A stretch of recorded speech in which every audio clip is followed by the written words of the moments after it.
My mother manipulated my fiancé into cheating with my brother. I exposed their lies, and now they're paying the price. My name is Stephen, 31, and I've been with my fiancé Lynn, 28 for 2 years. We've been engaged for 6 months. My younger brother Wesley, 29, lives around 15 minutes from us. Our mother, Nancy, 55, has always been intense, but she has recently been acting strangely with Lynn. It began with Mom making odd comments about Wesley's gym success or how some women simply need a more physically present male. I work 50 to 60 hours per week to provide for our future, and Wesley works as a personal trainer. Nothing wrong with it, but Mom treats him like he's a Greek god. Last month, I noticed Lynn acting differently during family dinners, more silent and checking her phone more frequently. I dismissed it as wedding planning stress. Things went horribly wrong yesterday. Mom invited Lynn over to discuss wedding plans while I was supposed to be at work. My crew finished early, so I decided to surprise them. I drove up to Mom's house and pushed open the window. I overheard everything. Mom was in full manipulation mode. Lynn, honey, I'm telling you this because I care. Stephen's just like his father, always working, never home. Wesley could give you the attention you deserve. He's asked about you, you know. He says he sees how lonely you are. Lynn's response made my blood turn cold. Nancy, I don't know. Stephen's been distant lately. Mom intervened. He's the stronger man. You need a real husband. Someone who will be there, not just provide a paycheck. Wesley could give you that passionate life you deserve. I stood frozen. Lynn then stated something that shocked me. Wesley has been texting me, nothing inappropriate. That was when I walked in. The expressions on their faces.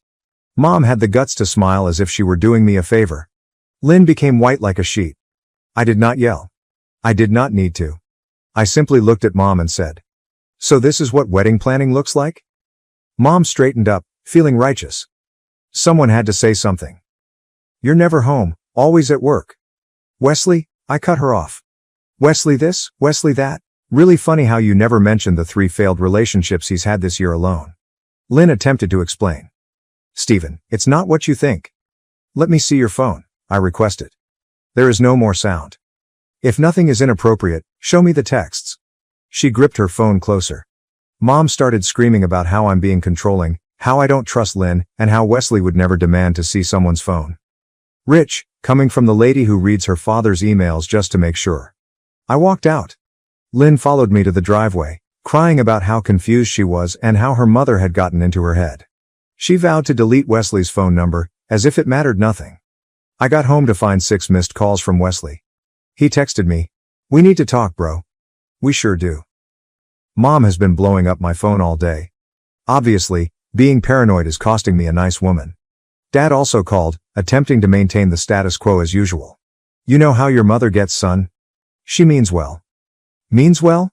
She is actively attempting to set up my brother with my fiancé, and Lynn is sleeping in the guest room, claiming she wants space to ponder. Funny how that works. What is the worst part? My friend Patrick informed me that Wesley had been turning up at the coffee shop near Lynn's employment for weeks, coincidentally during her lunch hour. Very subtle, bro. I'm not playing their games.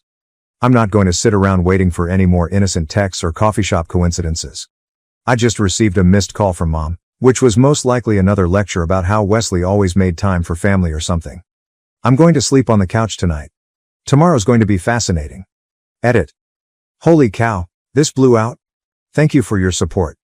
To answer some typical questions. Yes, we are in couples counseling. No, I didn't know about the texts until yesterday. Wesley is still blowing up my phone. I left him on red.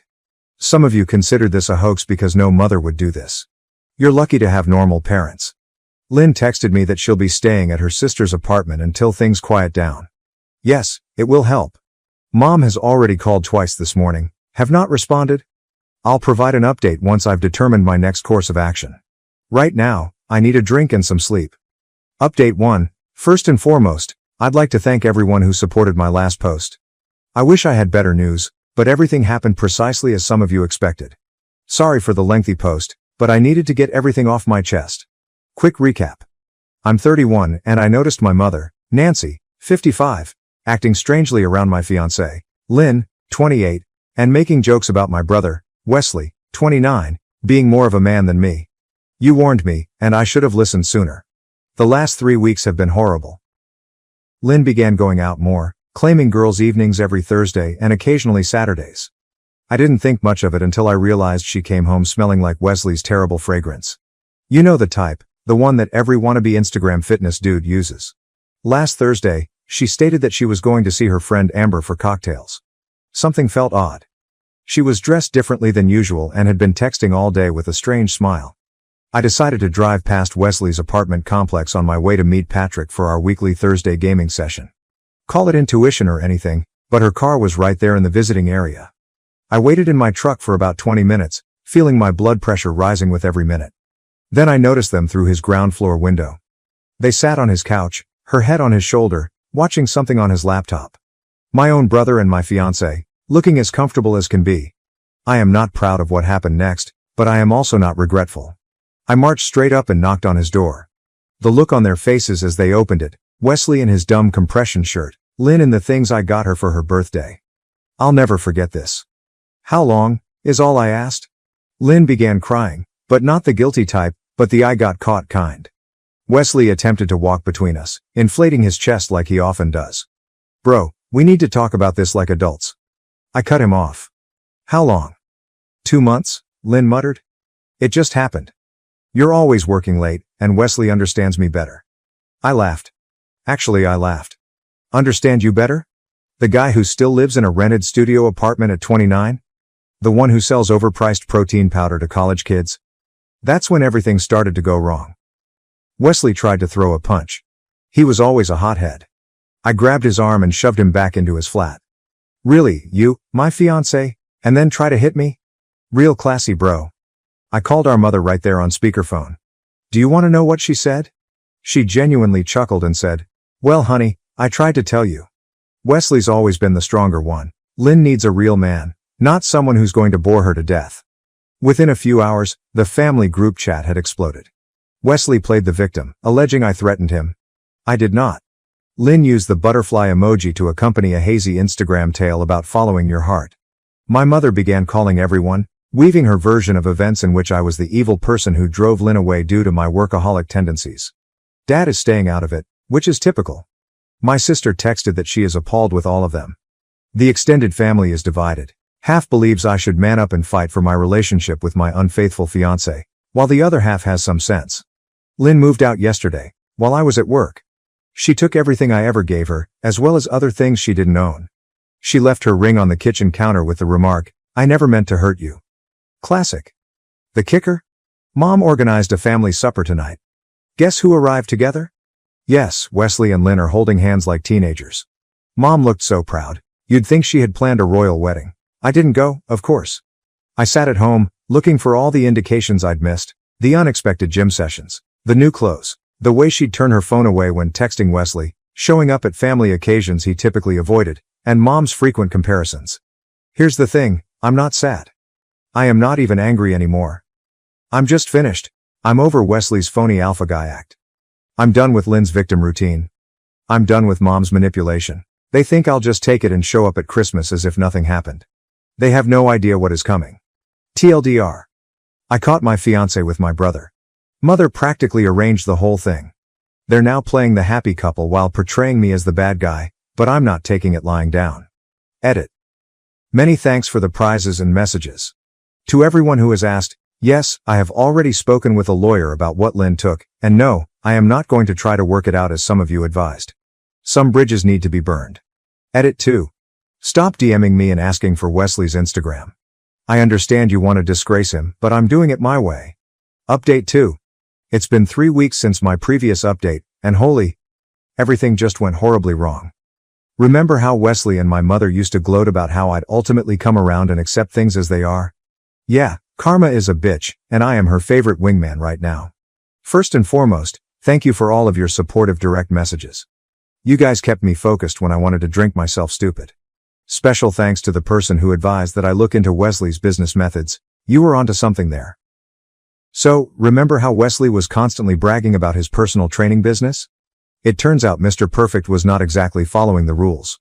All those protein supplements he sold to his customers, he was getting them from a shady supplier and repackaging them in his garage. I may have provided an anonymous tip to the fitness certification board regarding his unlicensed practice. Whoops. What is the best part? He was conducting his business using Venmo and Cash App without reporting anything. That type of information tends to pique the curiosity of tax officials.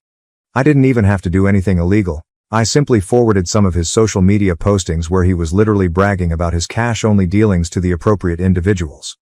My mother, Nancy, was not pleased when Wesley's certification was suspended. She came to my flat last Tuesday, yelling about how I was killing the family. I just stood there sipping my coffee as she was having a meltdown in the hallway. My neighbor even filmed it. "Thank you, Mrs. Johnson. TikTok truly took off. You're just jealous because Wesley's a real man," she yelled. I just chuckled and added, "Real men pay their taxes, Mom." The expression on her face was amazing. But this is where things get better. Remember how my mother was always the top real estate agent in our area? It turns out she's been cutting corners too. Nothing huge, but enough that when someone, certainly not me, began investigating her business operations, things became intriguing. What about those fantastic reviews she was always bragging about? Half of them vanished after being identified as suspicious. Lynn is beginning to detect flaws in her beautiful new man. Wesley had to cancel their weekend excursion since he could no longer afford it. She tried to contact me through Patrick last week, stating she misses our conversations. Yes, right. Patrick told her that I was too preoccupied with my new promotion to care about her drama. Oh, did I mention I was promoted? It turns out that channeling your anger into work rather than drinking produces positive results. The rise is good, but the timing is even better. Wesley is having to move back in with our parents because he can no longer afford his apartment. The family is now separated. Half of them are not speaking to me, which is good because I didn't like those cousins in the first place. The other half continues to send me funny emojis whenever Wesley or Mom write cryptic Facebook statements about being strong in the face of critics. Everything came to a climax last night at a family meeting intended to sort things out. Mom and Wesley ambushed me at Dad's home. They attempted to guilt-trip me about family loyalty while Lynn sat there looking uncomfortable. I quickly brought out my phone and showed the video of Mom telling Lynn that Wesley was more manly than me. Dad had not seen that one before. His face changed from crimson to purple quite quickly. He requested Mom to go. This is the first time I've ever seen him stand up to her. Wesley tried to get in my face, saying I was sad for not fighting fairly. I simply smiled and asked him how his protein shake company was going. He swung at me, missed, and his face hit Dad's coffee table. He now has a shattered nose that matches his wounded ego. Lynn began crying, stating that this was not what she wanted. I simply shrugged and replied, "You made your bed. I hope it was worthwhile." I then went out, leaving Wesley bleeding on Dad's carpet. This morning, my phone was flooded with alerts.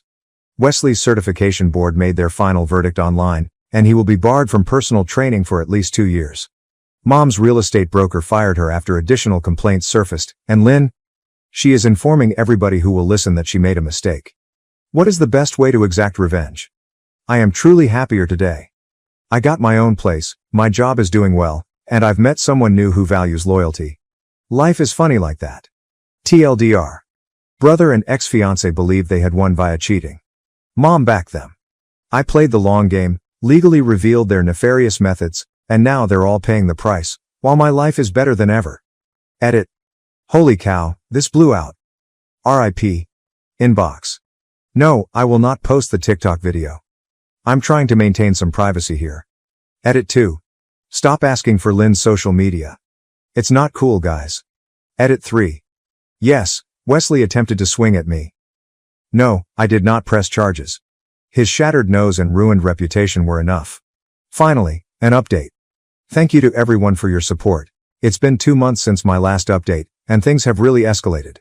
Grab your popcorn, for Karma has finally arrived, and she's a stone-cold TLDR. Wesley's life crashed. Lynn crawled back. LOL, no. And my mother's idyllic little world disintegrated. Sometimes vengeance is simply watching others kill themselves. At 6 a.m., the phone started vibrating. Last Thursday. I ignored Wesley's first several calls, but by the time I got out of the shower, I had 19 missed calls from him, Lynn, and my mother. Didn't bother phoning back. I just prepared coffee and watched the show on Facebook. Remember how I described Wesley's supplement business in my previous post? It turns out the protein shakes he was selling were not quite legal. Someone, not me, anonymously informed the health department about his unlicensed company. They conducted a surprise check and discovered his garage filled with outdated supplements that he was repackaging as premium protein blends. What is the best part? He had been peddling this trash at his gym. When word spread, his clients began commenting about feeling sick. The gym promptly dismissed him. His personal training certificate? Gone. My mother used to brag about her affluent clients. It's all gone. But wait, things get better. Remember the electrical work Wesley did at Mom's office? The one she kept telling me to admire because your brother is so handy? It's interesting how the building inspector showed up after receiving images of unlawful electrical work. My mother's real estate office had to close for 2 weeks for emergency repairs. It cost her a fortune, and she failed to close 3 sales. I did not do anything wrong. I simply ensured that the appropriate individuals received the correct information at the right time. Lynn began to reconsider her upgrade when Wesley found himself unable to pay their flat any longer. She genuinely showed up at my house last week, weeping about how she had made a mistake. I told her I was busy. I was actually preparing for a date with Zoe, the new receptionist at my gym. Yes, Wesley's former gym. Petty? Maybe. Worth it? Absolutely. The real satisfaction came during Sunday's family meal. Mom insisted on these wee-wee meetings, using them to highlight her successful offspring. This time, I did turn up. First time since the separation. I brought Zoe. Mom almost choked when she saw us. Wesley and Lynn were also present, both of whom appeared unhappy. Wesley is wearing his old high school clothes since he cannot afford new ones. Lynn was trying to capture my attention, but I was too busy telling everyone about my promotion, supervisor position, company truck, the full thing. Mom tried to divert the subject, but Dad, who has finally grown a spine, kept inquiring about my job. Then Wesley lost it. He began yelling about how I had wrecked his life. Mom leaped in to defend her precious baby boy. I just sat there eating potatoes while Wesley had a meltdown. He even accused me of reporting him to everyone. Of course, we couldn't prove anything. I simply smiled and inquired whether he had tried the new protein shakes at the gym. I heard they were legit. Lynn attempted to play mediator, which was amusing. Stephen, can't we all just get past this? Lynn, what are you moving past? Your decision to become a stronger man who now cannot afford Dollar General protein powder. Mom's real estate business is suffering. It turns out that when you lose your office for 2 weeks and are charged with health code breaches, people begin searching elsewhere. The gossip group she adored? They're having a field day with her handyman son and the expired supplement scandal. What about the cherry on top? Dad eventually spoke up. He told Mom he was weary of her playing favorites. He has been sleeping in the guest room and talks about taking some time to reflect. I did not have to throw a single punch or break any laws. I simply sat back and watched karma do her thing. Wesley's strength proved ineffective when his house of cards crumbled. Mom's beloved golden child is now the neighborhood joke, and Lynn, last I heard, is looking for teaching jobs in another district when parents at her school learned about the controversy. Me? Life is good. Zoe is great. She respects a man who works hard rather than just bragging about his protein shakes. The promotion came with a good raise, and best of all, I slept like a baby knowing that all I had to do was wait for their own deeds to catch up with them. Mom still calls occasionally, typically wailing about how I have pulled the family apart. I simply let it go to voicemail. Wesley attempted to connect on LinkedIn last week. Denied. Lynn sent a lengthy email discussing closure. Unread messages were deleted. They desired a stronger man. They did get one, but it wasn't what they expected. Edit. Because people keep asking, yes, all of the reports and tips were entirely real. They were actually selling expired vitamins. The electrical work was clearly not up to code. I just made sure everyone noticed.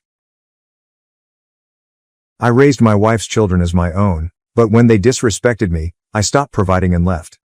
Am I the asshole? I've always believed in a few fundamental principles: working hard for what you have, accepting responsibility for your actions, and remaining loyal to those you care about. I also learned the hard way that loving the wrong people can lead to serious problems. This entire story is about how my views were put to the test, and how everything I thought I understood about family came crumbling down. To be honest, this isn't a happy story. It's about being taken advantage of, being exploited, and finally recognizing when enough is enough. I am not going to sugarcoat anything. I'm going to tell you exactly how it happened because I believe it's vital to be honest about these things. We often hear of happy endings, but sometimes the ending is simply an ending. And sometimes that's fine. It is actually necessary. I'm not trying to be a saint here. I made mistakes. I was perhaps very trusting and inclined to believe in the best in others. I ignored certain red signs and paid the consequences. However, I also learned a lot. So, how did it all begin? It began with a woman named Amelia. She was widowed. Her husband, a military officer, had died. She had 2 young children, a boy named Daniel, who was about 4 years old and full of energy, and a baby girl named Mia, who was just learning to walk. I met them through a mutual friend, and I could tell immediately away that Amelia was struggling. She wasn't just sad, though she certainly was. It was more than that. She was totally fatigued, visibly weary. You could see it in the way she held herself, the dark circles under her eyes, and the way she appeared to be running on fumes. It wasn't just I'm tired tiredness, it was a deep, bone-weary exhaustion caused by carrying the weight of the world on your shoulders. I didn't intervene because I felt obligated or anything. It was not some sort of knight in shining armor complex. It was only that I actually saw her. I observed her struggle and wanted to help. I wanted to make things a little simpler for her and the children. I had a genuine desire to provide some stability and support in their lives. I began by helping out in small ways, such as offering to keep the kids so she could take a nap or running errands. However, it quickly became more. I found myself yearning to be a father figure for those children. Their father had passed away, and I felt confident that I could fill in for him, not to replace him, of course, but to provide them with the love and support that every child needs. I suppose you could say I was contrasting my own values, hard labor, responsibility, and loyalty, with the circumstances they were in. I wanted to give them what their father couldn't, not because I had to, but because I really wanted to. It felt right. It felt like the beginning of something positive, something real. And for a long time, it was okay. I poured myself into it. I worked long hours not only to pay the bills, but also to ensure that those children had everything they required. A decent school, great clothes, a pleasant home, lots of food on the table, all of it. I prioritized their needs before my own. I wasn't simply attempting to meet their basic needs. I also wanted to alleviate any sense of loss they may have had because their father was not present. I wanted to fill the vacuum and make them feel safe and cherished. It wasn't all about the material goods, however. I was also there for them emotionally. I attended every single school event, soccer game, and play. I cheered the loudest. I was their biggest fan. I planned birthday parties, family vacations, and did all of the dad things. They answered. They loved me back. They addressed me as Dad, rather than Thomas. And you know what? I believed it. I actually did. I felt like I was the luckiest man alive. I believed I had established a genuine loving family. I was so caught up in the idea, in the desire for it to be true, that I failed to notice the cracks that were beginning to appear. I was so intent on creating the perfect photo that I ignored the warning indications. Looking back, I realized that I was building on a foundation that was not as firm as I had assumed. But at the moment I was fully committed. I invested my heart and soul. I was determined to make this work and be the greatest father figure I could be. I put everything I had into it, and for a while, it appeared to be paying off. We had rituals, conventions, and inside jokes. We were a family. I felt confident that emotion was what kept me going. The initial signals of problems were minor, almost insignificant. A few comments from the youngsters, some backtalk, and a roll of the eyes here and there. Nothing significant. Nothing unusual for children growing up. I brushed it off. I told myself that was just standard teenage behavior, a phase they were passing through. I didn't want to perceive it as more than that. I recall Daniel, he must have been around 13 or 14, making a nasty remark about how I wasn't cool because I wouldn't let him stay out late. Mia, who was a few years younger, responded with a similarly nasty remark. It stung a little, but I laughed it off. I told myself they were only testing boundaries and pushing limits, so as all teens do. As the children grew older, the disdain became more obvious. By the age of 17, Daniel had become a full-fledged teenager. He began ignoring curfews, dismissing any advice I offered, and generally acting as if he was entitled to do whatever he wanted. It was typical teenage rebellion, but it felt different. Sharper, somehow. There was a meanness that I couldn't ignore. Mia, who was around 14 at the time, began copying her brother's conduct. She would roll her eyes at me, ignore my orders, and dismiss any worries I expressed. They established a united front against me, demonstrating that they did not respect my authority. Or me, for that matter. It felt like they were ganging up on me, seeing how far they could push me. Amelia's reply, or lack thereof, exacerbated the situation. She declined to intervene. She would not back me up. She'd just sit there, generally looking at her phone, pretending not to notice what was going on.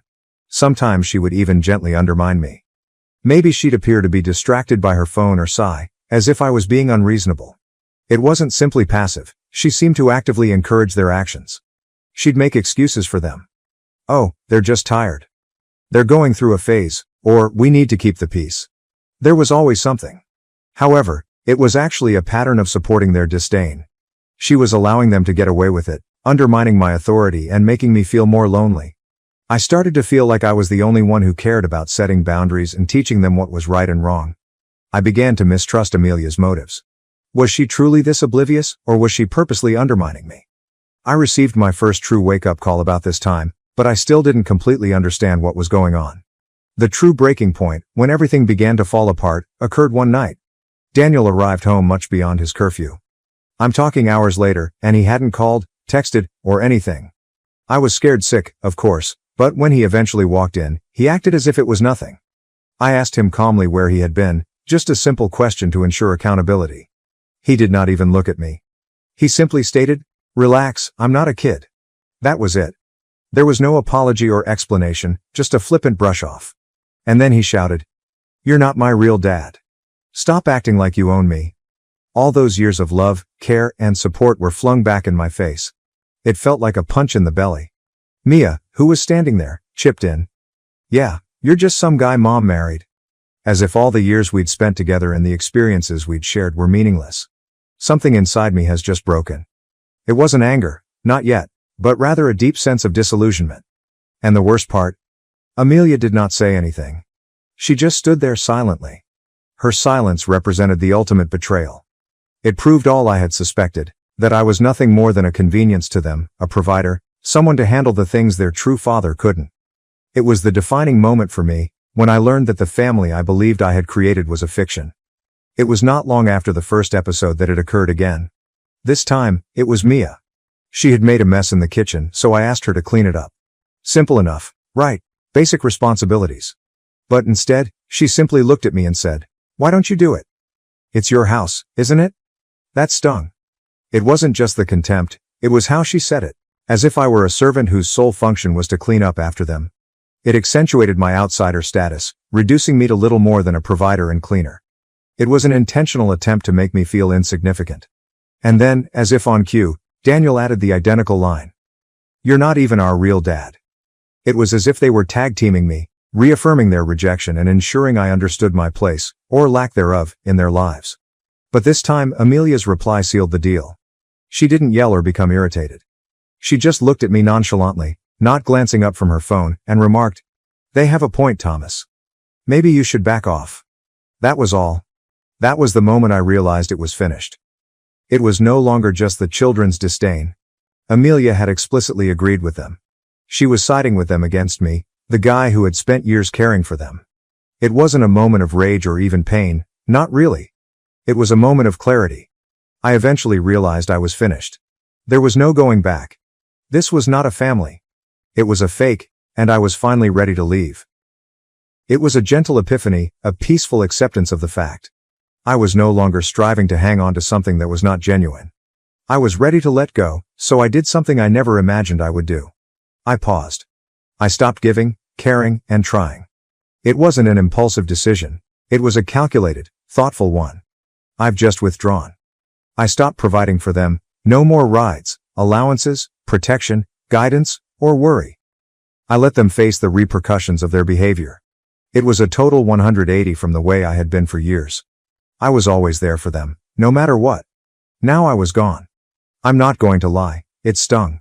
It contradicted every instinct I had. I had committed so much of myself in this family, and it was really terrible to simply walk away. But I knew it was important. I needed to defend myself. I knew it would not be easy. I knew they would react and try to push back. But I was prepared for it. I'd hit my limit. I gave them everything I had, and they threw it back at me. I was finished being the doormat. At first, they laughed. They insulted me, made caustic remarks, and smirked whenever I passed by. They believed they had won. They assumed they didn't need me. They were relying on Amelia to deliver all I was providing. They were wrong. They'd make these tiny jabs, copying my directions and mocking the way I tried to set boundaries. They'd exclaim, "Oh, are we breaking the rules?" while rolling their eyes and smirking at each other. It was as if they were attempting to provoke me, to elicit a reaction from me. Oh, Amelia made sure to pick up my slack. She paid for their small shopping trips and ensured that their weekends were still full with fast food and excessive spending. She kept them comfortable, smug, and convinced them they didn't need me. But I knew it would not last. I knew Amelia had few resources. She did not have the same salary as I did. She couldn't keep up that kind of spending indefinitely. So I stayed quiet. I let them have fun. I let them think they could get away with it. I knew the reality check was coming. I didn't participate. I did not argue. I did not react. I simply observed calmly, waiting for the inevitable. It was a strange kind of patience, formed by the conviction that I was correct. I knew their confidence was based on a flimsy foundation that would soon disintegrate. I simply had to wait it out. It was a waiting game. Then, gradually but certainly, things began to alter. Shopping outings became less regular. Fast food trips became fewer and farther between. New garments have ceased emerging. Small changes at first, but visible. Then more problems began to surface. School expenses became an issue. Daniel got into some difficulty at school, and Amelia wasn't sure how to handle it. Mia smashed her phone and had no money to repair it. I remember the first time Daniel missed his school transportation. He'd always taken it for granted, rarely trying to express gratitude. Now he was alone. He had to run for the bus, and from what I've heard, he barely made it, huffing and puffing, absolutely out of breath. It's a minor detail, but it was symbolic. It was the first noticeable break in their comfy world. And I'll confess it. I felt a sense of satisfaction, not joy, precisely, but a quiet vindication. I knew what it was like to strive and work for everything you had. I recall when I was younger and had to work hard to make ends meet. They, on the other hand, have always received everything. Naturally, I said nothing. I just watched. I could see Mia's frustration when she learned her broken phone would not be magically replaced. I overheard her complain to Amelia, as well as Amelia's increasingly feeble justifications. She was running out of money and realized she couldn't offer everything I had. That following day, Mia had a major breakdown, complaining about how unfair it was that she couldn't have her phone repaired. Amelia finally stated, just above a whisper, that she didn't have the money right now. It was a minor admission, but a crucial one. It was the first time she had openly acknowledged her limited resources. It was the beginning of the end for their denial. The truth of their situation began to seep in. They were beginning to realize that their privileged existence was dependent on me, the person they had so easily discarded and despised. The free ride was ended, and they were beginning to feel the bumps in the road. It was a brutal but necessary awakening. My absence was making itself felt. Not long after the phone incident, Amelia confronted me. Of course, she was upset. She accused me of being childish and disregarding my obligations. That word, responsibilities, stayed with me. It indicated how she saw me, not as a partner, not as a father figure, but as someone with commitments to meet, a provider, a walking ATM. She kept blaming me for everything that was going wrong. She felt I was abandoning them, being selfish, and not acting like a man. She tried to make me feel guilty, as if I were the terrible guy. It was all a projection, of course. She was projecting her own failings onto me. I let her rant. I let her say everything, and when she paused for breath, I asked her a simple question. I questioned her why she had never defended me, and why she had always supported the children, even when they were disrespectful. I questioned her why she had let them treat me the way they did. And that is when it happened. That's when the truth eventually emerged. She sneered, and I mean sneered, and said, "Because I agree with them, Thomas. You were never really their father." It felt like a slap in the face, but it also confirmed everything I had assumed. But it did not end there. She went further. She actually stated that she had warned the kids not to let me manage them. "I told them not to let you control them," she claimed. "I raised them alone before you, and I can do it again." That was the real kicker. It was not simply passive passivity, it was deliberate long-term undermining. She had intentionally promoted their disdain and poisoned their minds against me. Daniel and Mia were standing in the corridor, arms crossed, with smug expressions on their faces. It seemed like they were enjoying the show. At that point, I thought, this is it. This is who they really are. Not the sweet, innocent children I had tried to love and care for, but spoiled, entitled brats, enabled by their manipulative mother. Despite the hurt and betrayal, I felt relieved. It was over. The charade was over. I had an answer. There was no ambiguity and no space for doubt. I knew without a doubt that I had made the right decision by walking away. The reality was unpleasant, but also liberating. I was finally free. But things worsened before they improved. Amelia's rage, combined with their own sense of entitlement, drove the kids to act out even more. It began with tiny things. My personal possessions would disappear. Then some crucial work files vanished from my computer. I began to suspect they were teasing me, but I had no proof. The situation then escalated. One morning, I discovered my car had been keyed, a long, deep mark along the side. That's when I realized I needed to do something. I discreetly installed security cameras inside and outside the home. I didn't tell anyone, including Amelia. I only wanted to gather proof, and I succeeded. A few days later, I caught Daniel and Mia on video in my closet. They were laughing, ripping up my garments and destroying them with scissors. It was purposeful vandalism. I did not challenge them. I did not yell or scream. I just stayed quiet. I documented everything. I've saved the video clip. I took pictures of the damage. I gathered all of the menacing texts they'd sent me, evidence of their growing anger. I was playing along, letting them believe they were winning while secretly planning my departure. I realized I had to defend myself, not just emotionally, but legally. I knew things were going to get bad, so I wanted to be prepared.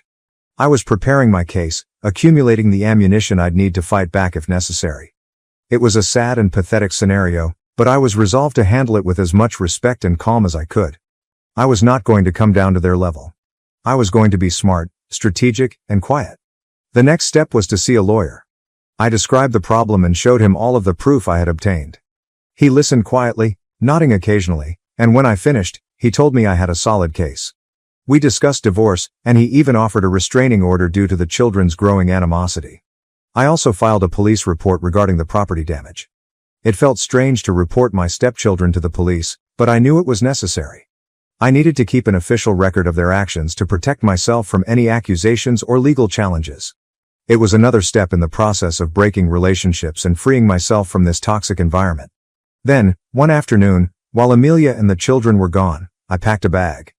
I didn't take much, just the necessities, the things that were most important to me.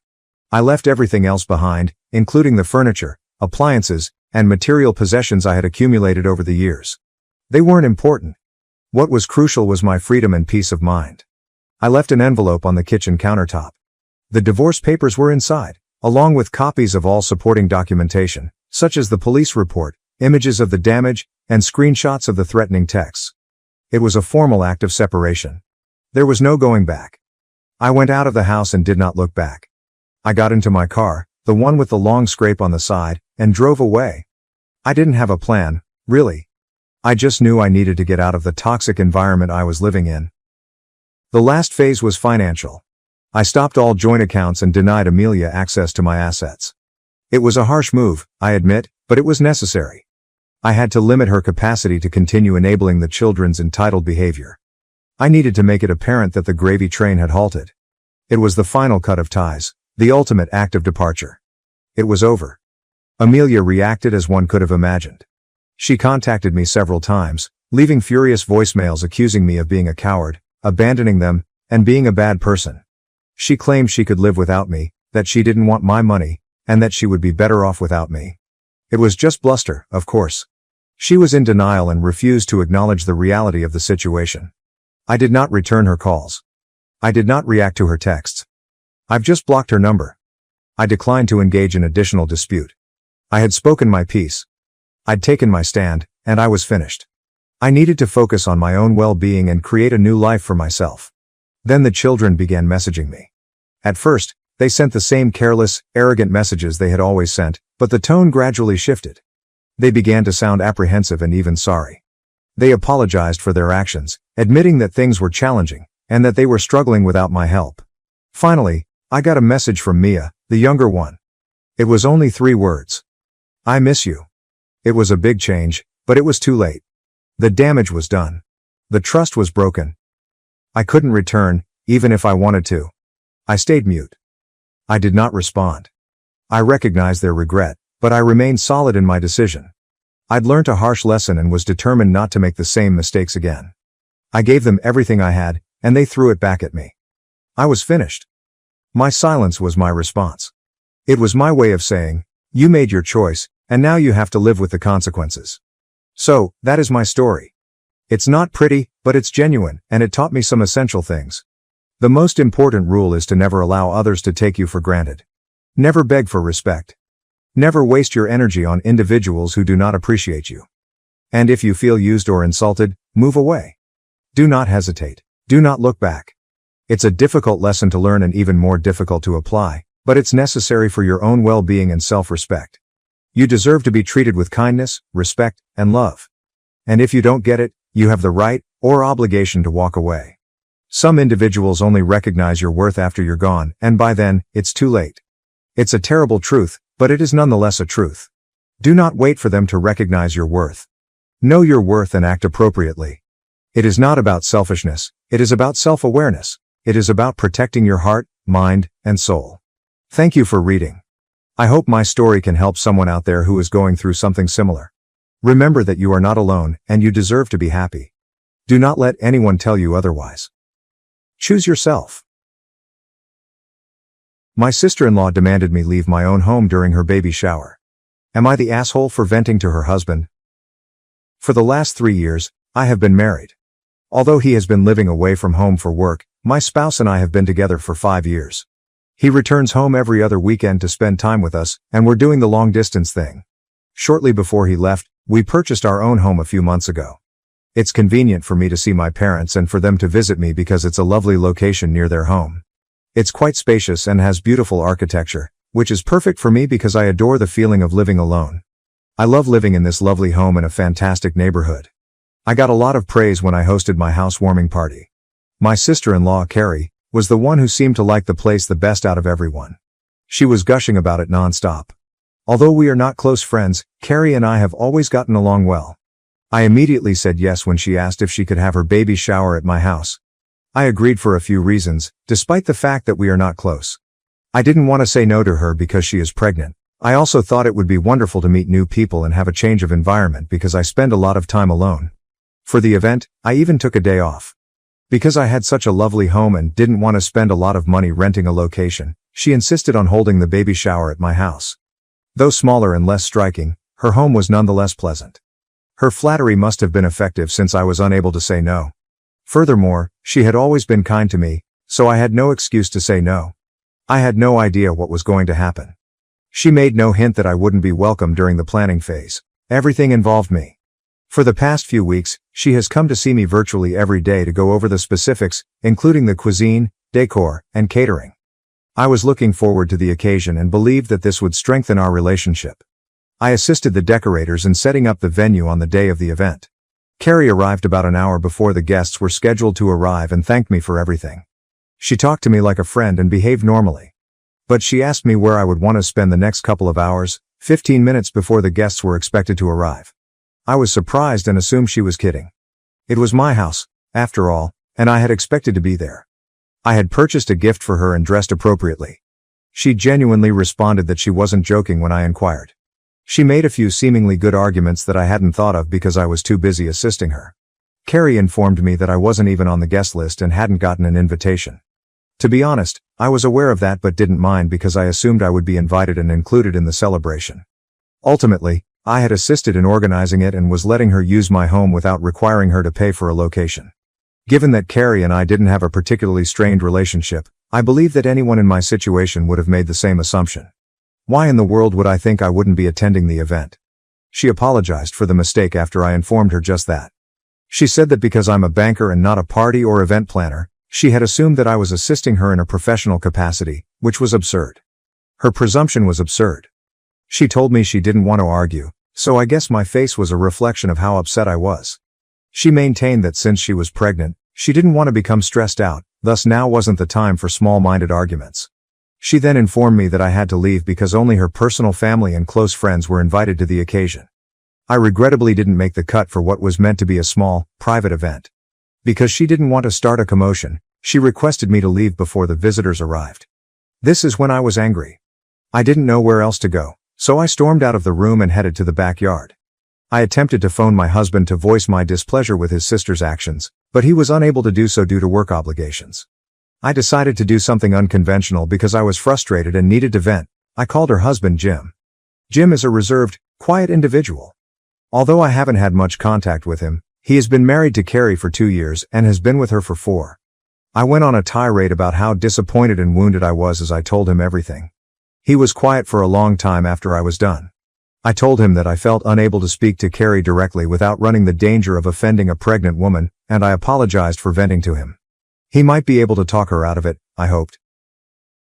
Jim's apology on her behalf made me feel less anxious. That would be ridiculous, he said, so I really didn't need to leave my own home.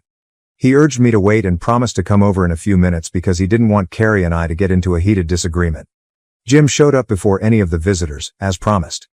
I entered the house when the doorbell rang, and the three of us stood in the living room. When Carrie saw him, she was obviously shocked.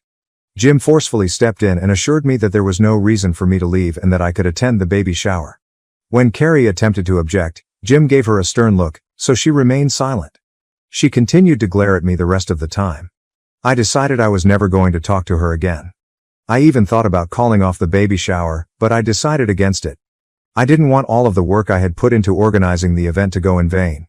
In addition, I didn't feel the need to cancel once Jim showed up, and I didn't have the heart to do so either. I made the decision to give the evening its due and to cut off any communication with Carrie after it ended. I couldn't say the same about her, but I remained dignified and graceful the entire time. Jim apologized to me once again for everything after the baby shower ended. But Carrie wouldn't even look at me. Jim also expressed regret about that as I was getting needless hostility from her. It was annoying to see her think I didn't belong at the gathering and that I had pushed my way in. Finally, the agony was over, at least. I contacted my husband after they departed and filled him in on everything. I told him not to, at least not that night, even though he was furious and wanted to talk to his sister. I didn't want more arguments and thought it would only make things worse. All I needed was some quiet. But for me, serenity wasn't in the cards. My in-laws called me the following morning, and they were really upset. They informed me that Carrie and Jim got into a heated argument when they got home from the baby shower. Jim had made the decision to go and was not talking to Carrie or any of her relatives, including my in-laws. This was startling because Jim had always gotten along well with his in-laws, who were his parents' longtime family friends. Following the altercation, Jim's whole family made it apparent that they didn't want to communicate with Carrie and her family by blocking them on social media and elsewhere. Carrie and my in-laws seemed to think that if I had simply sucked it up and followed Carrie's instructions, none of this would have occurred, but I couldn't see why I was being pulled into it. The fact that they were attempting to place the responsibility on me while Carrie was clearly at fault struck me as ridiculous. I snapped at them, telling them that I wouldn't accept responsibility for something that wasn't my fault. Carrie had shown no gratitude. She humiliated me by informing me I couldn't attend an event in my own home, even though I had kindly let her host the baby shower for free at my house. She didn't think I was close enough to her family, therefore she wanted me to go. I informed them that Carrie wouldn't have dared to do this if my husband had been around. I also assured them that I didn't regret telling Jim about her actions. Since he was the only sensible person in the circumstance, I trusted Jim's judgment and knew he was making the proper choice if he decided he had had enough and wanted to leave. I didn't think I had done anything wrong, and I didn't think Jim was doing anything wrong, so I wasn't going to try to make things right. He had my support if he desired a divorce. I had no intention of contacting him or retracting anything. My in-laws would be dissatisfied if they called to beg me to talk to him and make this right since I wouldn't do it. I hung up after saying that. They have been making every effort to get me to reply, but we haven't spoken since. They keep claiming that any issues were between Carrie and me, so even though I haven't blocked them yet, I'm thinking about it. I don't see their reasoning when they say that I had no justification for including Jim in this. I chose to inform Carrie's husband about it, even if it was just between us. I thought he should be aware as he is also a member of the family. Considering how terrible she was acting and how unappreciative she had been, I don't think I did anything wrong by telling him. I trusted that her husband, being sensible, would deal with it properly, so I thought he should know.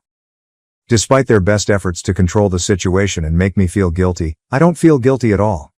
They keep claiming that her child might not have a father role in their life as a result of my choice. They're framing it that way, but I believe it's a stretch. To that, I'm not even sure how to react.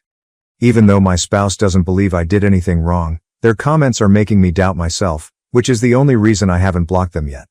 He has informed me that he will speak with his parents to assist them see that Carrie was to blame and not me.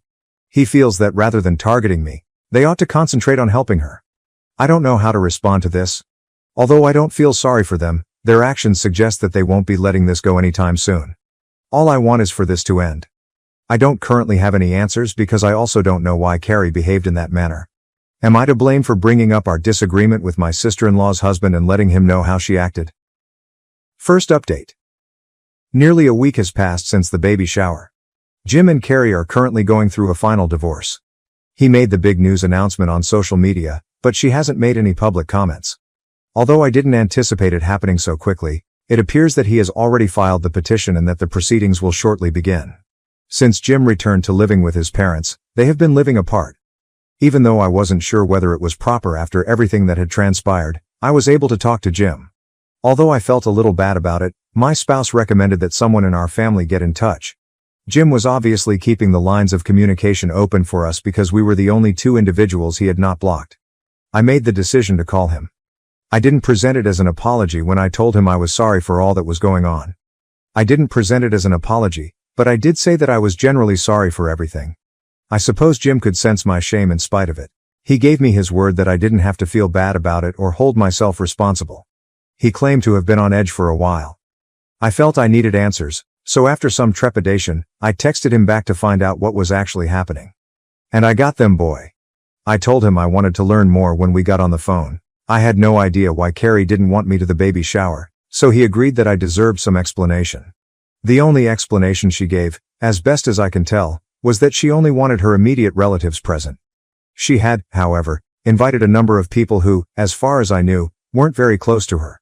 I was aware that some of the guests on the guest list didn't appear to be any closer to her than I was. Since I had nothing against anyone on the list and, as far as I knew, no one had anything against me, it didn't make sense that I wasn't on it. Carrie's true reason for not wanting me there was disclosed by Jim. One of her pals, whom she was making a valiant effort to impress, was supposed to be there. This friend had wed into a family of rich industrialists. Carrie sought to persuade her friend's husband to invest in her business as she intended to launch her own venture a few months after the birth of her child.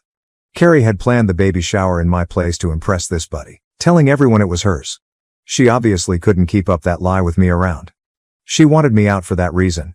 She hadn't expected me to refuse to go and to stand my position. Fortunately for me, her friend was sick and was unable to attend the occasion. This did not, however, excuse Carrie's cunning actions. Jim confronted Carrie about what she had said to me when they arrived home. In order to impress her buddy and avoid admitting that the house wasn't hers, she acknowledged that she wanted me to remain away.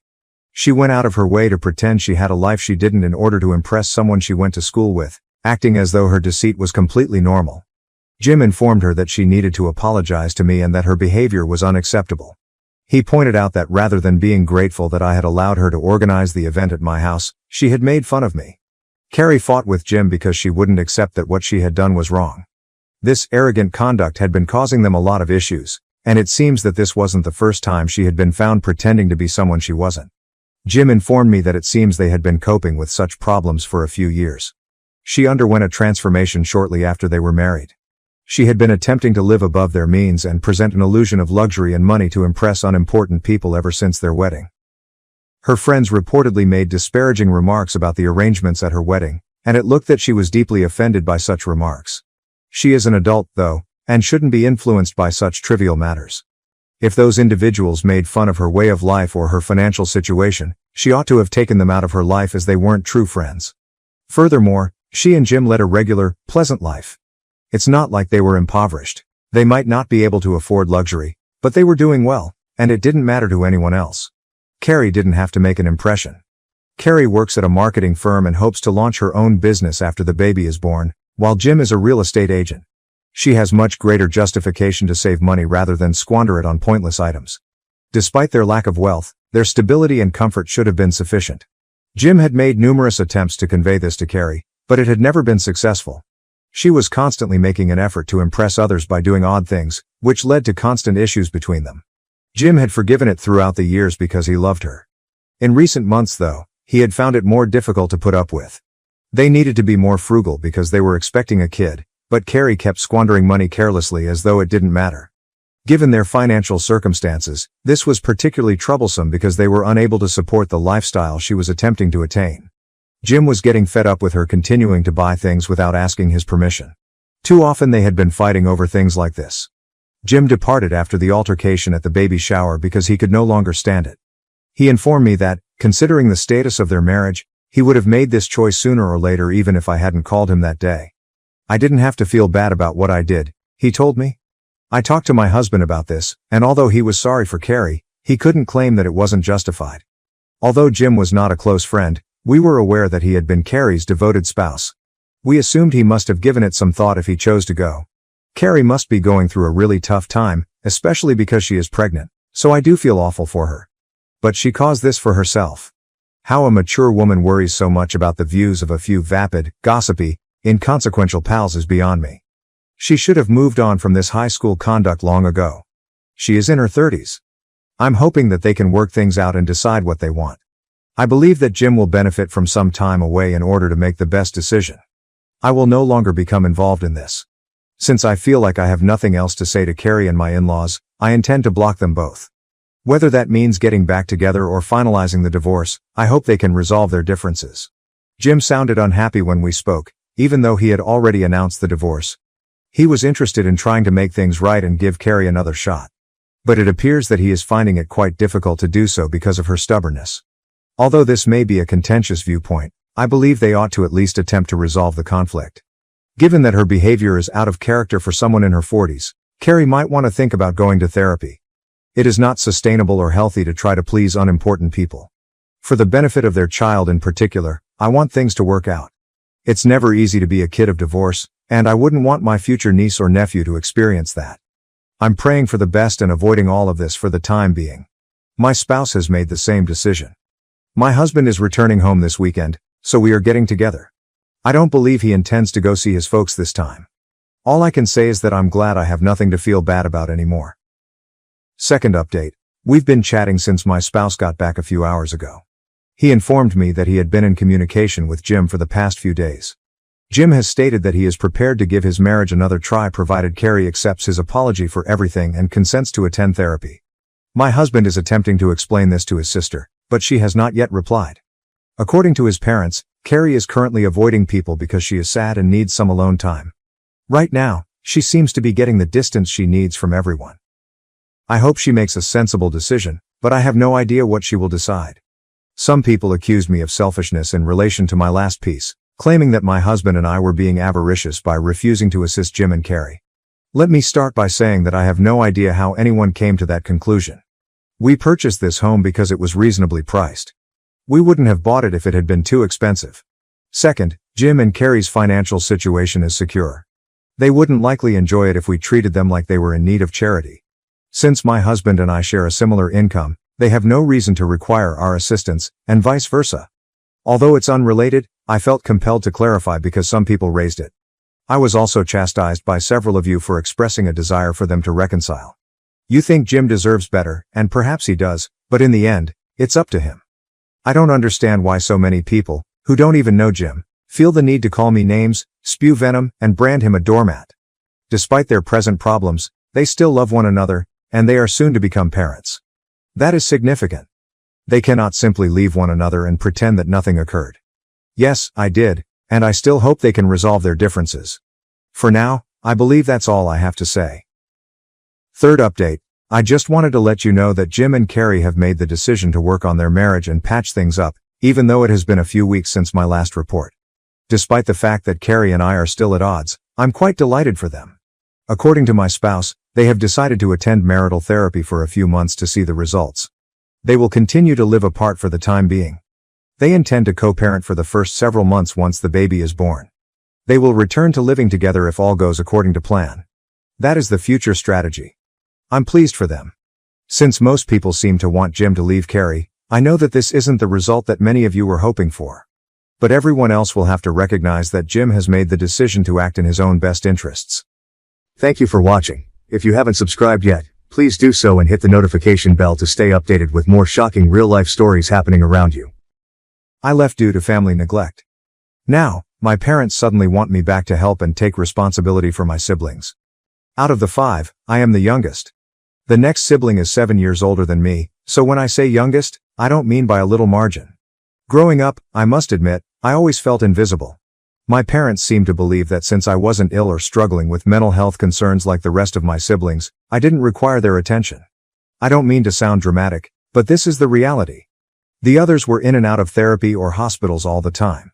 I, the so-called glass child, was merely there in the meantime. Even if you can see me, you don't pay much attention to me. I was okay with that, for the most part.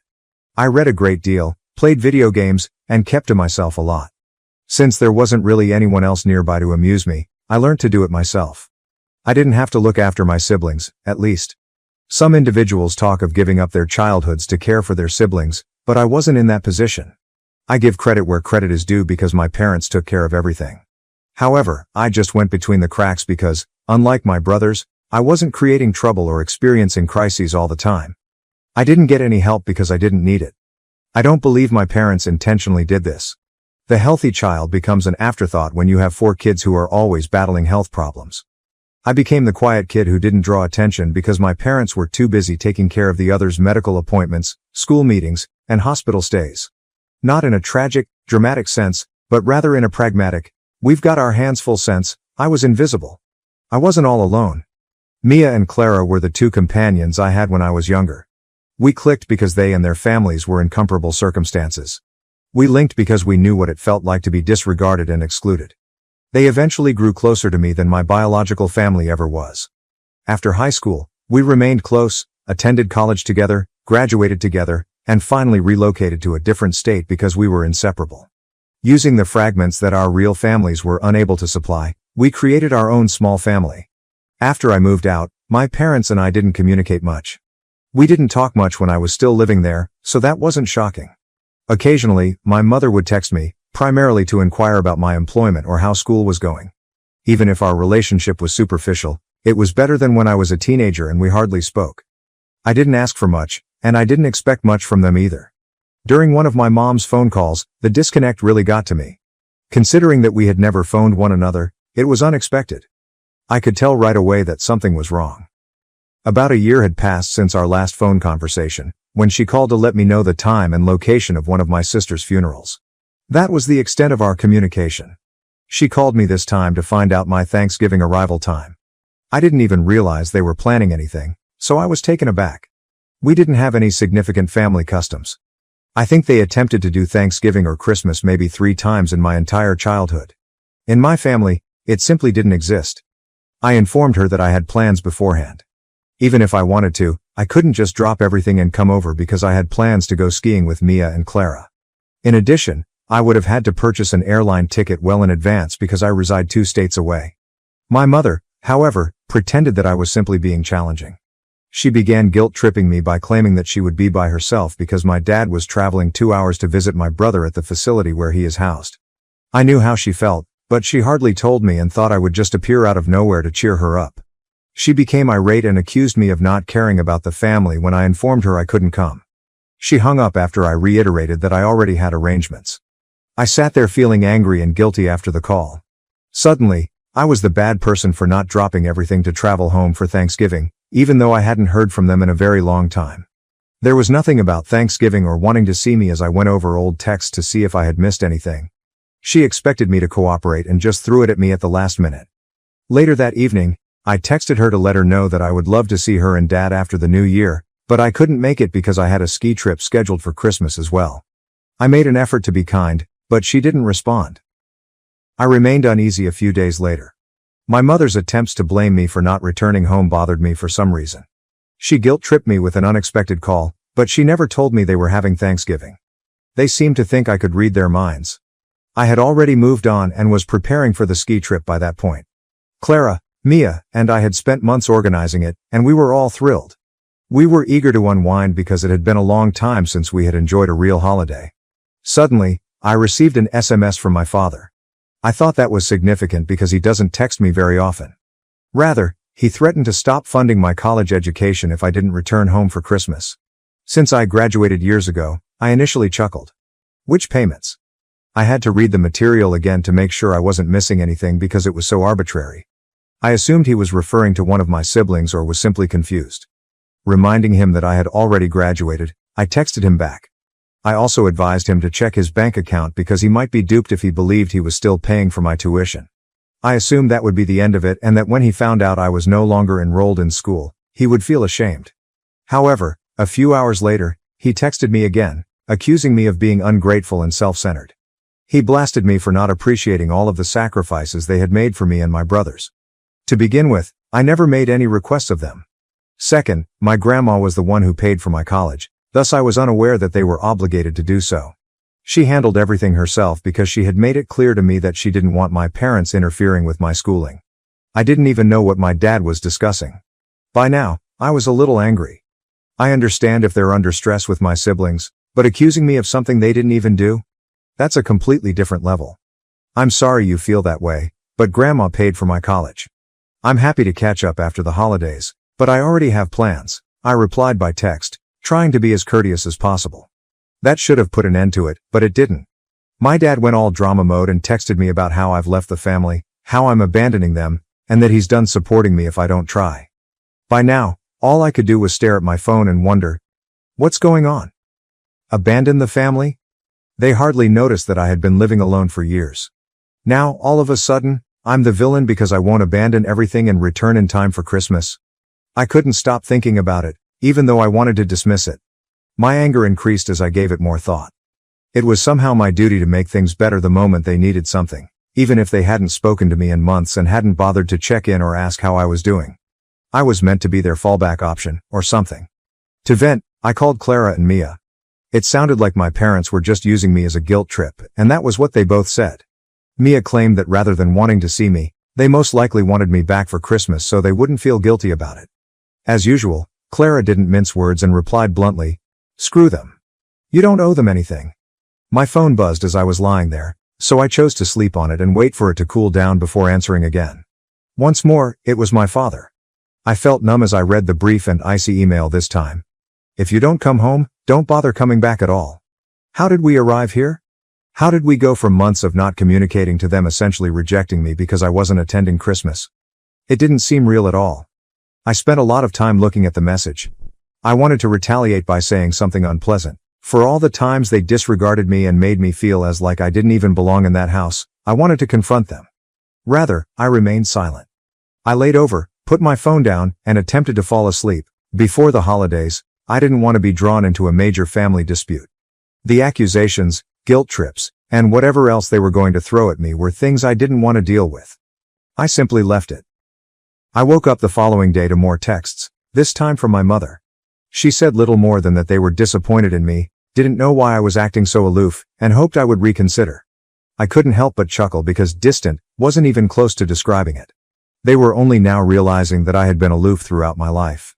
Once more, I disregarded the texts and concentrated on preparing for the ski trip. I must admit that I was as excited as Mia and Clara were. It seemed like the ideal way to get away from all the family drama. I didn't think of my parents for the first time in a long time until we got on the road. I didn't feel depressed or guilty. I simply felt liberated. Naturally, though, peace couldn't last forever. I was about to get over it when my mother sent me another message, in the middle of the journey this time. She was not going to give up.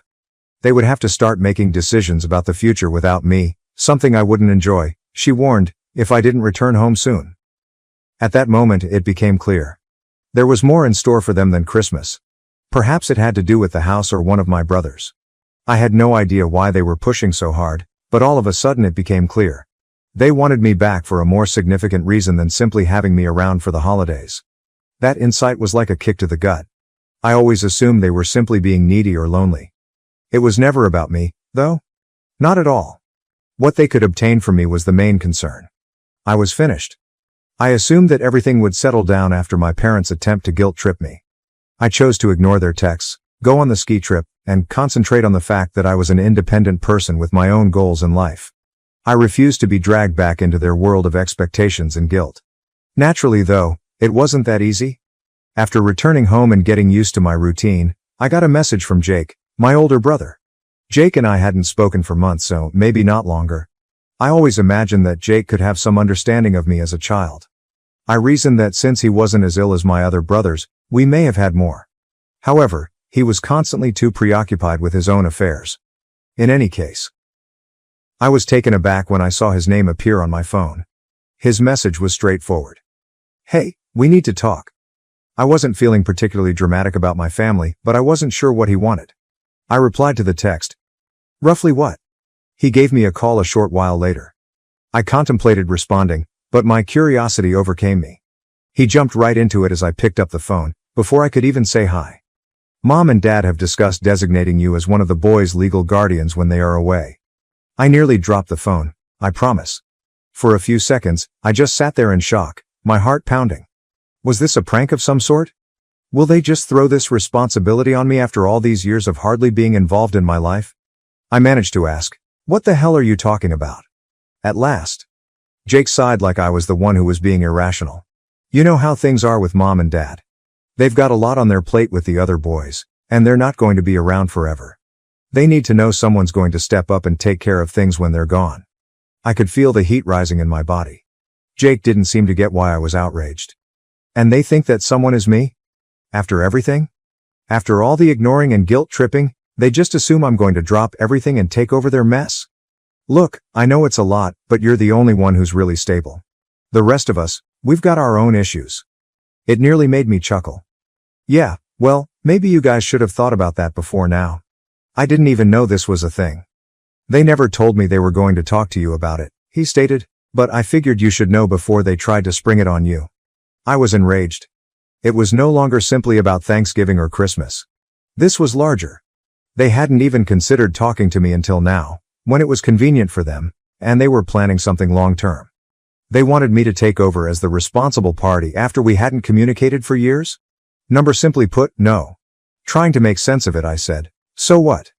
They've been discussing this behind my back? Like they just decided I'd take on the responsibility without even asking me? Yeah, pretty much, said Jake. They've been planning for a while. Sitting quietly, I stared at the wall while I tried to take it all in. Although I knew it wasn't really Jake's fault, I still felt like screaming at him. He was only the messenger. However, that didn't alter the reality that my parents were going to give me the heaviest possible slap. They wanted me to spend the rest of my life cleaning up after them, not just doing them a favor. I was done being invisible, but I most definitely wasn't going to be their fallback option at this point. More than anything else, I felt defeated and wondered, so what am I supposed to do? Just drop my whole life and move back home? Give up everything I've worked for? Jake had no response to that.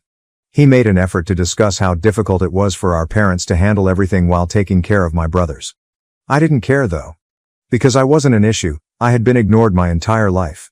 Since I was the only one with my life together, they now wanted to take advantage of me. It was unfair. I interrupted him in the middle of his statement and stated, I'm not doing it. I will not serve as their fallback. They haven't cared about me for the past 25 years, and they have no right to hold me accountable for everyone now. After a moment of silence, Jake remarked, I understand, I do, but you're still a member of the family. I wanted to shout when I heard that term. Family. Yes, I was a member of the family, but only when it suited them and only when they were in need. They showed no concern for my well-being or need for assistance when I was a child. But all of a sudden, they needed me because they were afraid of what lay ahead. I said, tell them I'm not interested. And don't give me another call about this. Before Jake could answer, I hung up and sat there, attempting to relax while I stared at the phone. It seemed as though my entire existence had been building to this point, when I had finally had enough. Enough of being exploited after being ignored, enough of manipulative texts, enough of guilt trips. Their safety net wasn't going to be me. Jake and my dad didn't get in touch for a few days. They seemed to be waiting for me to change my mind, come to my senses, and become the excellent daughter they had suddenly determined I should be. However, I had no intention of moving. Since I was the only one left standing, I wasn't going to allow them to vent their troubles on me. A letter then arrived in the mail. My mother gave it to me. As if we were living in the 1800s or something, she had sent a letter without even calling. The lengthy, meandering letter was chock full of the same guilt-tripping nonsense I had heard before. She continued by describing how difficult things were for them, how much they needed me, and how they were unsure of what they would do without my assistance. But the last part was what truly annoyed me. Olivia, we're not asking for much, my mother wrote. All we need to know is that someone will take care of the family while we are away. That's when I understood the true significance of this.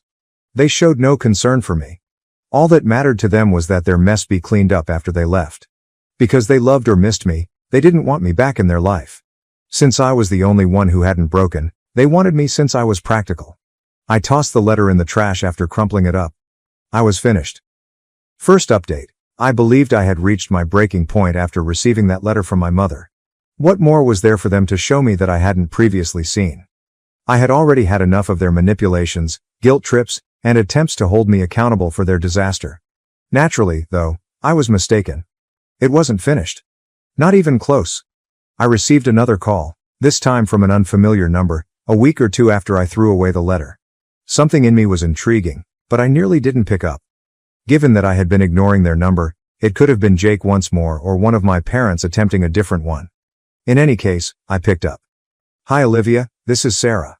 One of my sisters is Sarah. We never had a close relationship. She had to deal with hospitals, therapists, and everything else on her own.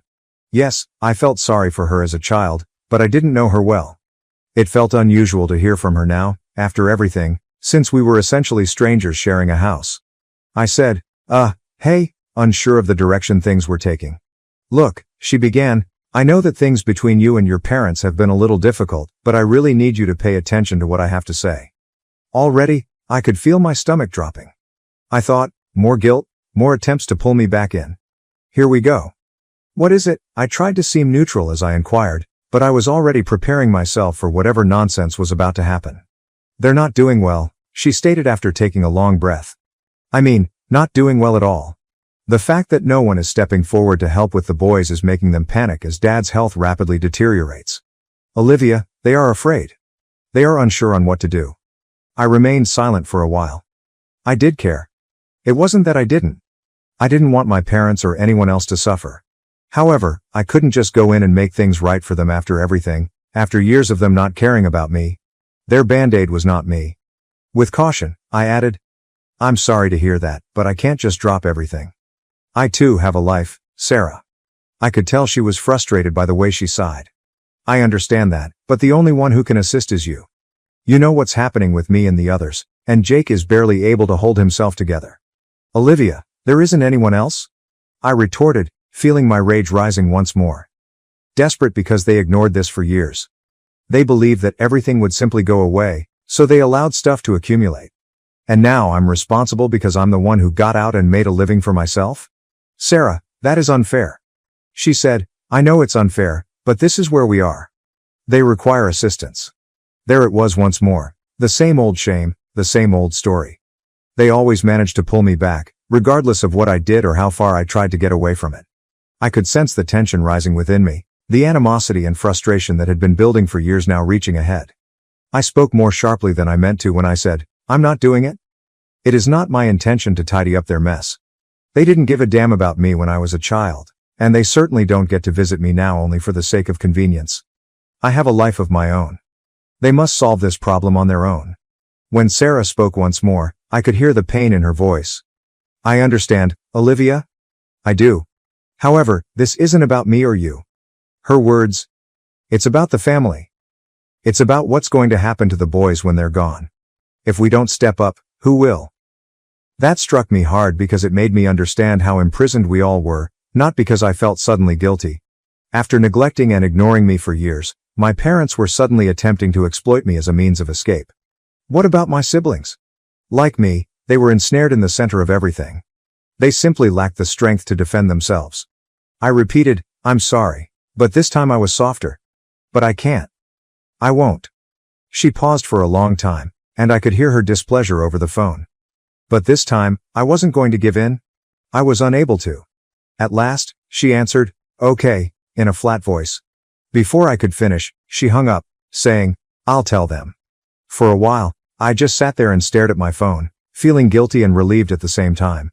I was aware that I owed my parents nothing. It still stung though. Knowing that I had no control over my family's disintegration pained. Or perhaps I wasn't helpless. I was simply unwilling to give up my own interests for them anymore. My mother sent me another letter a few days later. It was considerably worse this time. She skipped the small talk and went right to the guilt trip. She expressed her disappointment at me in her letter, saying that I was failing the family and that she couldn't believe I would abandon them when they needed me most. She rambled on about how difficult it was for her and my dad, how much they had given up for us, and how she didn't know what she had done to earn such a self-centered kid.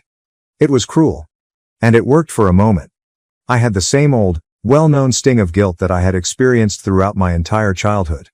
However, I then recalled all the years I had been invisible, the times they had forgotten about me, and the times I had needed them but they had failed to show up. I understood that they weren't in need of assistance.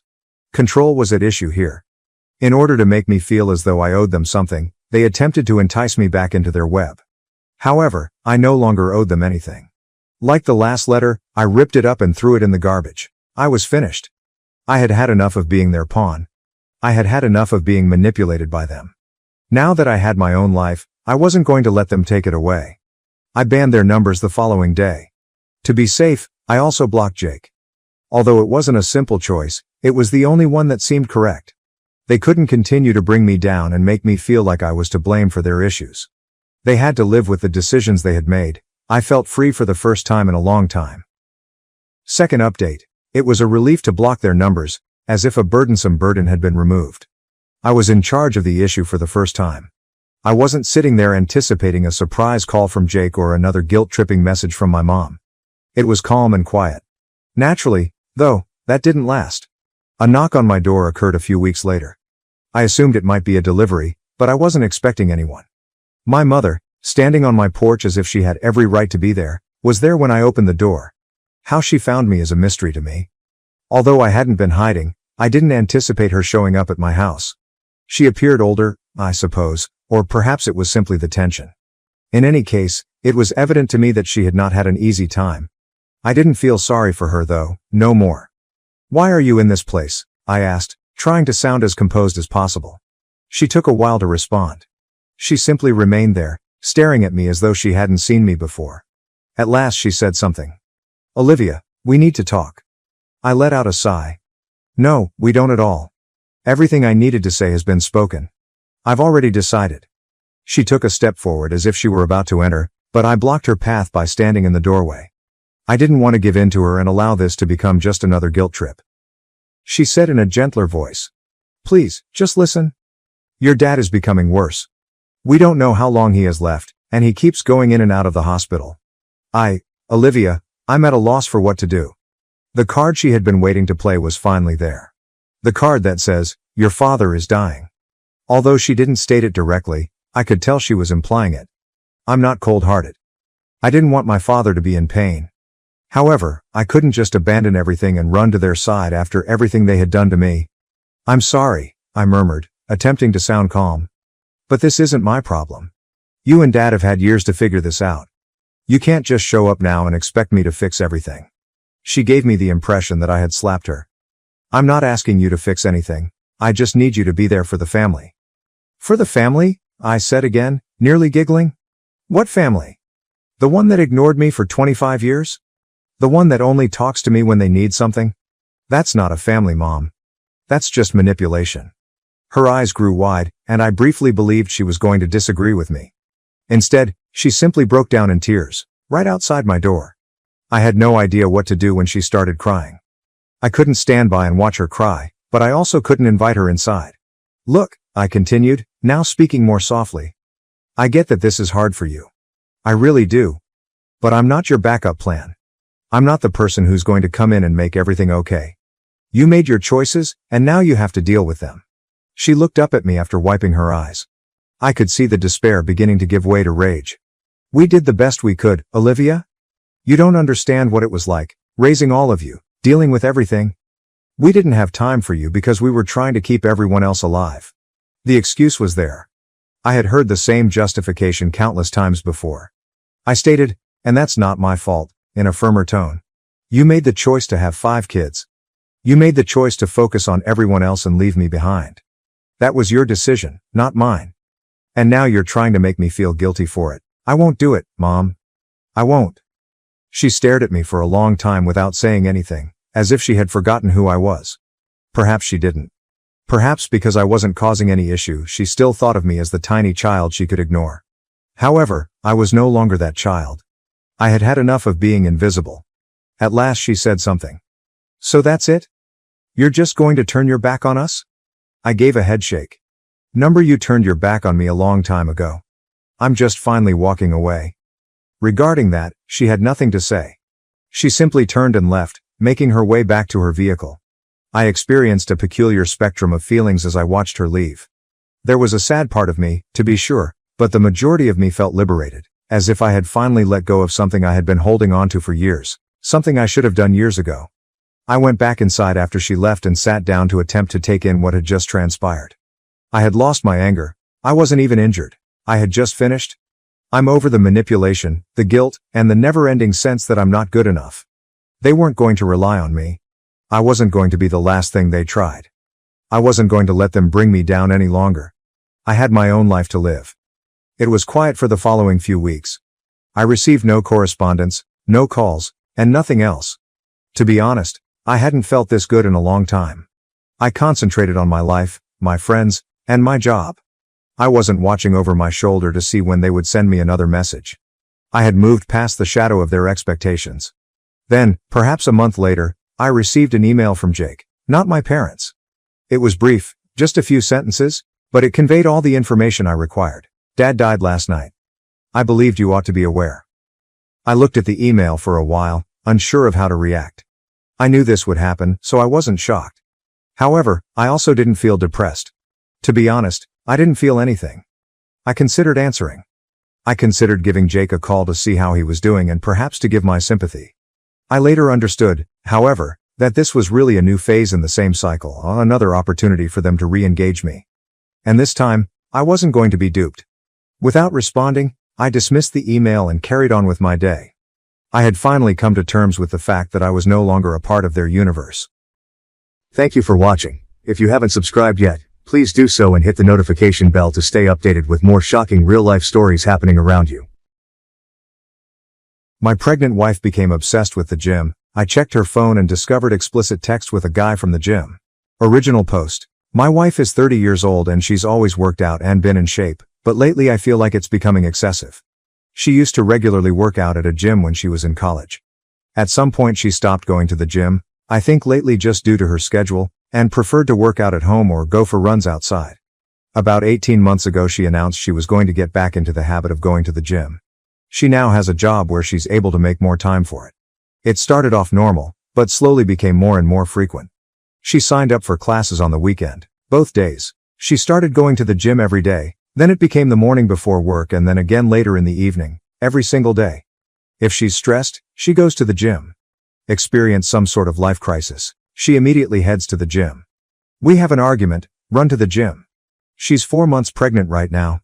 I'm kind of surprised we even had time to make a kid. I understand that it's safe for her to work out, especially since she was already in the habit of doing it before she got pregnant, but the intensity is not slowing down. If she misses one of her normal gym sessions she becomes so irritable, like a junkie not getting her fix. It's just bizarre. Truly a case of too much of a good thing. Of course she gets upset when I voice that I feel it's becoming an unhealthy obsession and that I miss spending time with her because she's there so much. She has all of these friends and this whole circle of people there that she seems to prefer spending time with over me. Why don't we work out together at the gym? The gym is her time, she says. This isn't a case of me feeling insecure because she's in great physical shape and I'm a fat slob. I work out and am in shape. My job really requires me to stay in shape so I can't let myself go if I want to. I genuinely feel her gym habits are unhealthy. She's over-exercising, for one. There is such a thing. But worse than that, I feel it's becoming a way for her to escape everything else in her life. She never actually fixed anything that goes wrong in her life. She just runs off to the gym to get some sort of mood boost and then that's it. She also never gets anything else done in a practical sense because how can she when she's at the gym so often? It's to the point where I have to do every chore and if food is getting made I'm going to have to do it. I don't expect her to do all of those things, but it should at least be a shared effort. People we know have even commented about it to me. They've said things about how she seems different, how she sure is at the gym a lot, and many of her friends and family barely see her anymore. Some have even suggested she's having an affair with somebody there. Please tell me that this doesn't sound normal to you. She insists this is perfectly normal. Update 1. I posted not very long ago about my wife's addiction to the gym. A compulsion, if you will. She spends most of her free time there. She often goes twice a day, and sometimes even 3 times if we have a fight at night and she needs to run off instead of actually talking to me. She won't let me go to her gym and she refuses to go to mine. Her gym is her place, my gym is my place, and that's just the way it has to be according to her. I'd love to have her come along with me. I've invited her multiple times. She's about 18 weeks pregnant right now. This is our first baby. She worked out like crazy prior to the pregnancy, and she continues to work just as hard now. I truly didn't think she was cheating on me. People suggested it in the last thread and I laughed. You can tell she's at the gym a lot, she's in great shape. So she's obviously going there. I felt really confident about the cheating issue, and when I posted 9 days ago I wasn't even considering cheating. I'm embarrassed to admit that after reading a lot of the comments on my last post, I thought maybe I was being overly confident about her fidelity. She usually always has her phone on her, but she left it on the kitchen counter, and as stupid as I felt, I decided to do a quick swipe through her texts. She had a current text conversation going on with a guy. I recognized the name. The same name of a guy from the gym she mentions a lot. She's friends with a lot of people there, and went to one of their weddings last fall.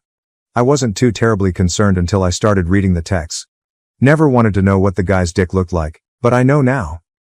She was only out of the room for literally about a minute or two, so I had to scroll fast. I was furious.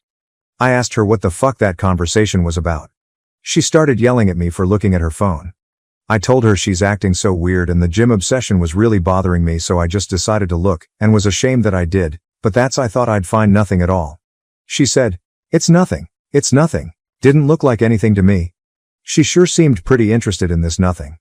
I wanted to know if she's been fucking him. For how long? She kept saying no. I left the house because I was so furious, but not before I slammed her phone on the ground and shattered it. She was calling me all sorts of names for breaking her phone. She hit me on the back as hard as she could. I left. Went to my brother's house. My brother and sister-in-law were shocked, although my sister-in-law was one of the most vocal ones about my wife's gym obsession being weird and bringing it up to me constantly. I went home. She was in bed crying. She obviously couldn't call me or anyone else for that matter. She was laying it on thick, I don't know if you'd ever come home. Give me a break. I took her phone to get repaired tonight. She doesn't deserve it, but I still feel like an ass breaking her phone. I still don't know how deep it goes.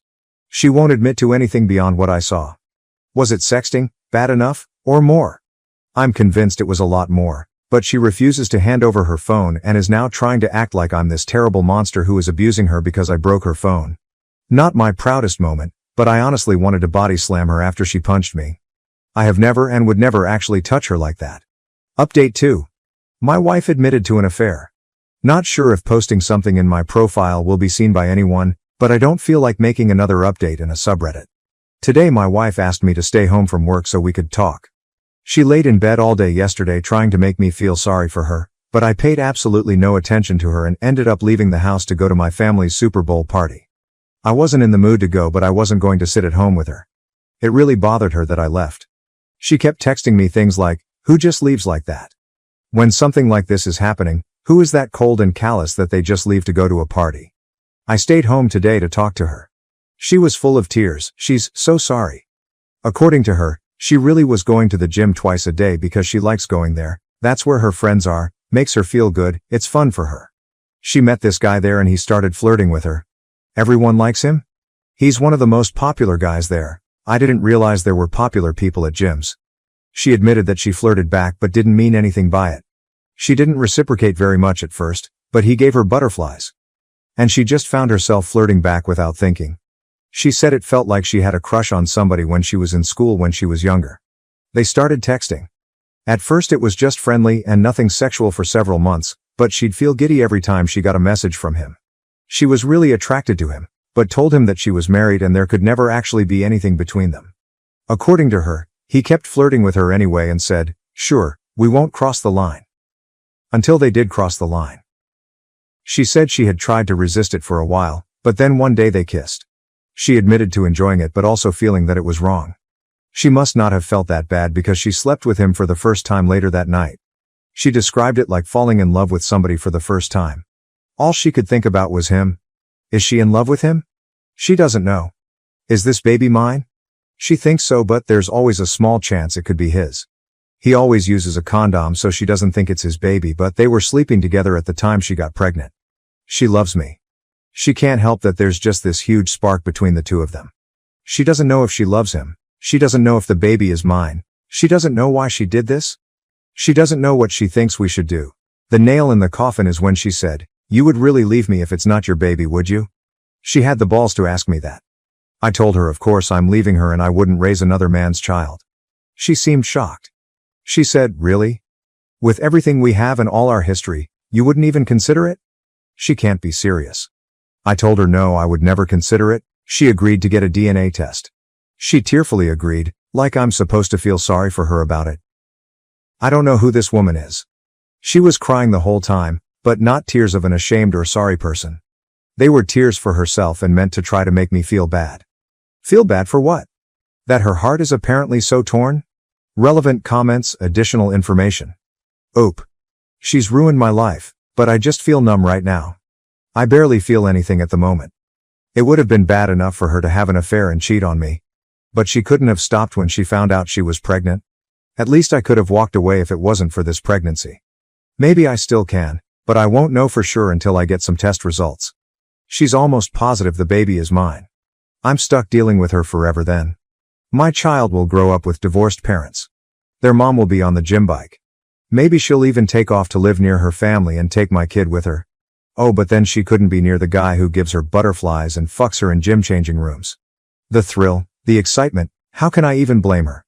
She's ruined fatherhood for me, whether this is my kid or not.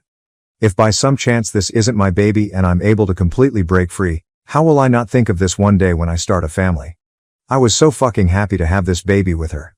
I was really excited, even though we hadn't planned for it right now. We have names picked out. I've been there for everything and now she does this to me. Not only me, but this poor kid regardless of who their father is. Oop. She's saying, I'll never go back to the gym again, I'll never talk to him again. But she can't say whether she's in love with him or not? What kind of idiot does she think I am? Comment. She still thinks there is hope to save your relationship. Jesus Christ. Oop. Yeah, I believe she still thinks there's a chance I'll agree to raise another man's child with her. She doesn't take me seriously when I say there's no way I'd do that. She is dependent on me. She probably wouldn't leave me if I knocked somebody else up and wanted her to play mommy. I know that sounds terrible and it's nothing I'd ever do, but I feel like she'd be mad and she'd go screw somebody else to get back at me, but she probably would be too scared to actually leave me. I don't feel the same way about leaving her. I'm sad to leave her. I don't want this to be our reality. I can't even say that I completely hate her yet. But I won't raise another man's child. If she feels so strongly about that guy and he's so wonderful, go get together with him then and leave everyone else alone. She was practically on her knees yesterday saying, I won't go back to the gym, I won't ever contact him again. I feel like that doesn't really mesh with the fact that she doesn't even know if she's in love with him or not. She obviously still has very strong feelings for him, which are probably coming more from between her legs than her actual heart, but doesn't really matter either way to me. I think despite anything to do with him, she's dependent on me in a way. For stability, maybe. Just out of comfort, maybe. We've been together since she was 20 years old, so I'm just this familiar person, I guess. She has her gym friends out here, but other than that she has no family or friends out here. She makes pretty good money, but I make more and all of our benefits are through me. Even with her good salary, it would be difficult to survive on her own as a single mom here with all of the daily living expenses, or at least live anywhere near the level she wants to live at. Today is the day she was crying all night about how she's ruined her life. She seemed genuine, like reality is hitting her, but I didn't pay any attention to her at all. I just pretended she wasn't there. I did ask her if she'll get blood drawn for a paternity test. I asked her to please not hurt me further by keeping me in limbo about that for months. She said she doesn't want to. OP on if he got a lawyer and if he ever met the AP. I'm meeting with a lawyer next week and we'll see what they advise. How can she parade me around when I've never been allowed to go to her gym? I've met two of the people, a slightly older married couple. Yes, I met the affair partner. Last summer he called her because he was drunk at a bar and couldn't drive home, so he called her to come get him. I didn't think it was a good idea for her to go pick somebody up late at night, so I went with her. I want her out of the house, but I don't necessarily want her to fly back home to where she's from just yet. If this is my kid and she gives birth out here, I'll be in a much better position. If she leaves and goes home to her parents, she could very well be allowed to stay there and that would be considered the baby's place of residence. She missed a few days of work, but she has gone to work since all of this happened. She was having a meltdown this morning and I left for work. She told me had to go in late today, and when she got there everybody was making her food and tea and stuff. She obviously didn't tell them what really happened, how long the affair was happening. She claims they've been sleeping together since the summer. That's just what she claims, of course. My wife is moving in with her affair partner. They're in love February 22, 2024. My life has been reduced to a trashy daytime talk show. The woman who was once my wife, who I considered a classy woman, has turned into complete trailer trash. Today she announced that she's moving in with her affair partner from the gym. She's pregnant, might be his kid, might be mine. She's too embarrassed to go get blood drawn for a paternity test. She spent about a week trying to get my attention, to get me to talk to her, To get me to beg her to be mine. I didn't fall for any of it. I've largely been ignoring her, and when we have to speak I keep it very brief. We've been living together this whole time, but I'm in a different room now and functioning separate from her in all ways. So, her pouting and trying to get me to pay attention to her and give her a gold star for not going to the gym for 5 days in a row didn't work. Today she texted me to say she is moving in with him. Somehow I still care about this person. I've already met with a lawyer though. I can care about her as a human being and possible mother of my child without being married to her. Still, it stung to hear her say she was going to be with him. I told her it wasn't a smart move to leave the house. I've even told her she should probably meet with a lawyer. She doesn't care about anything I have to say. I don't think she needs to move in with anybody. I actually feel bad for her that she can't just be on her own. I asked her if he actually knew she was pregnant and wanted to know what story she's been telling him this whole time. She said he knows and he doesn't care if it's my baby, he loves her and wants to be with her. Bizarre. You can't find anyone else? Somebody who isn't a married pregnant woman? Why would you take that on? Doesn't make sense to me. He's scum, but he's a good-looking scum who apparently is gainfully employed and owns his own home, so you can't tell me that my married, pregnant wife is your only option here. I just can't imagine being a single guy like that and wanting to put up with this baggage when I could have other options. And if this really is my baby, then what? They'll live with my wife and this weasel 50% of the time? I don't know how my life turned into this mess. And she thinks it's embarrassing to have to go get blood drawn? My wife has agreed to a paternity test February 29th, 2024. My wife moved in with her AP last weekend. She didn't take very much at all. Most of her stuff is still in our house. I still get the feeling she was just waiting for me to beg her to come home, but I didn't reach out to her at all after she left. It was a strange mixture of relief, anger, and sadness. I don't think I ate at all until last night, just never felt hungry. Drank a little too much. But I'm fine. I'm posting this update because I've received a ton of messages from people and honestly it's emotionally draining to respond to each one and to have to type the same stuff out. I just don't feel like talking about her that much. So this morning she texted me to say her affair partner wants to get a DNA test done, so she's going to do it. Look at that. It didn't matter when I wanted one, but now that he has requested it she suddenly thinks it's a great idea. She asked if I wanted to submit a sample because it'll be cheaper to have two dads tested as part of one package. I don't even care about the cost at this point, I just want an answer. I don't have to see or interact with them at all. I just have to make my own appointment with the lab to get my cheek swabbed. So this Saturday I'm going to do that and we should have the results within a week. I'll take what I can get at this point because it's better than her dragging this out for another 20 weeks. So that's it. I'm fine. I'm going to work every day. Trying to function. Just feel stuck in limbo. I miss her. Honestly, I hate that she's there with him. It makes me sick. Part of me does want to beg her to come home. It'll be even worse if I find out that it's my baby and she's there with him. Unless he drops her at that news. I won't let myself beg her. I won't play any of those games with her. Relevant comments updates. Comment 1. Have you gotten the paternity test results? Oop. At 11 o'clock this morning I got the news that I'm the father. I feel incredibly conflicted right now. Comment 2? Est-elle demandant de revenir à la maison? Or is she still planning on staying with the other guy? Regardless, this is a rough situation. I'm sorry for you, bro. Oop. We haven't talked. Comment 3. Understandable, but I think that you should try and set up a meeting with her somewhere public to discuss the pregnancy and the future in general with her. Whether or not your marriage is going to end, the kid is still going to be a big part of your lives, so it would be best to see where both of you stand in that regard. Also, I recall you saying earlier that you think that your wife would listen to what her affair partner would say to her, or something similar to that. So now that it's not his kid, I would be concerned about him pressuring her into getting an abortion. So I think you really should talk to your wife about your unborn child and whatnot. OP. We definitely need to talk, but I got the news in the middle of a workday, so I wasn't in the mood to have a full-blown conversation with her. I think I need to sort of wrap my head around the reality of it all before I say too much to her anyway. Update 3. My wife has been having an affair with a guy she met at the gym for at least nearly a year. She's around 22 weeks pregnant right now. She was somewhere around 17 weeks when I discovered she was cheating. She maintained that she was positive I was the father, but then refused to get a paternity test done to ease my mind. We recently had a paternity test done, at the request of her affair partner, and it proves the baby is mine. It's been very mixed emotions for me, very up and down. Originally I thought I just wanted to be completely done with her and not have any lifelong ties in the form of a full-blown human being we shared, but I was sort of happy or relieved when I got the results. I'd already had it in my mind that I was going to be a father for months before I found out she was cheating. Sometimes I just have moments where I can't believe this is my life, that this is the situation that my kid will be born into, and I hate her for it. She's still living with him. All of her belongings are still here in our house. I refuse to do the work of packing everything up for her. She doesn't seem concerned about taking any of her things, beyond the essentials.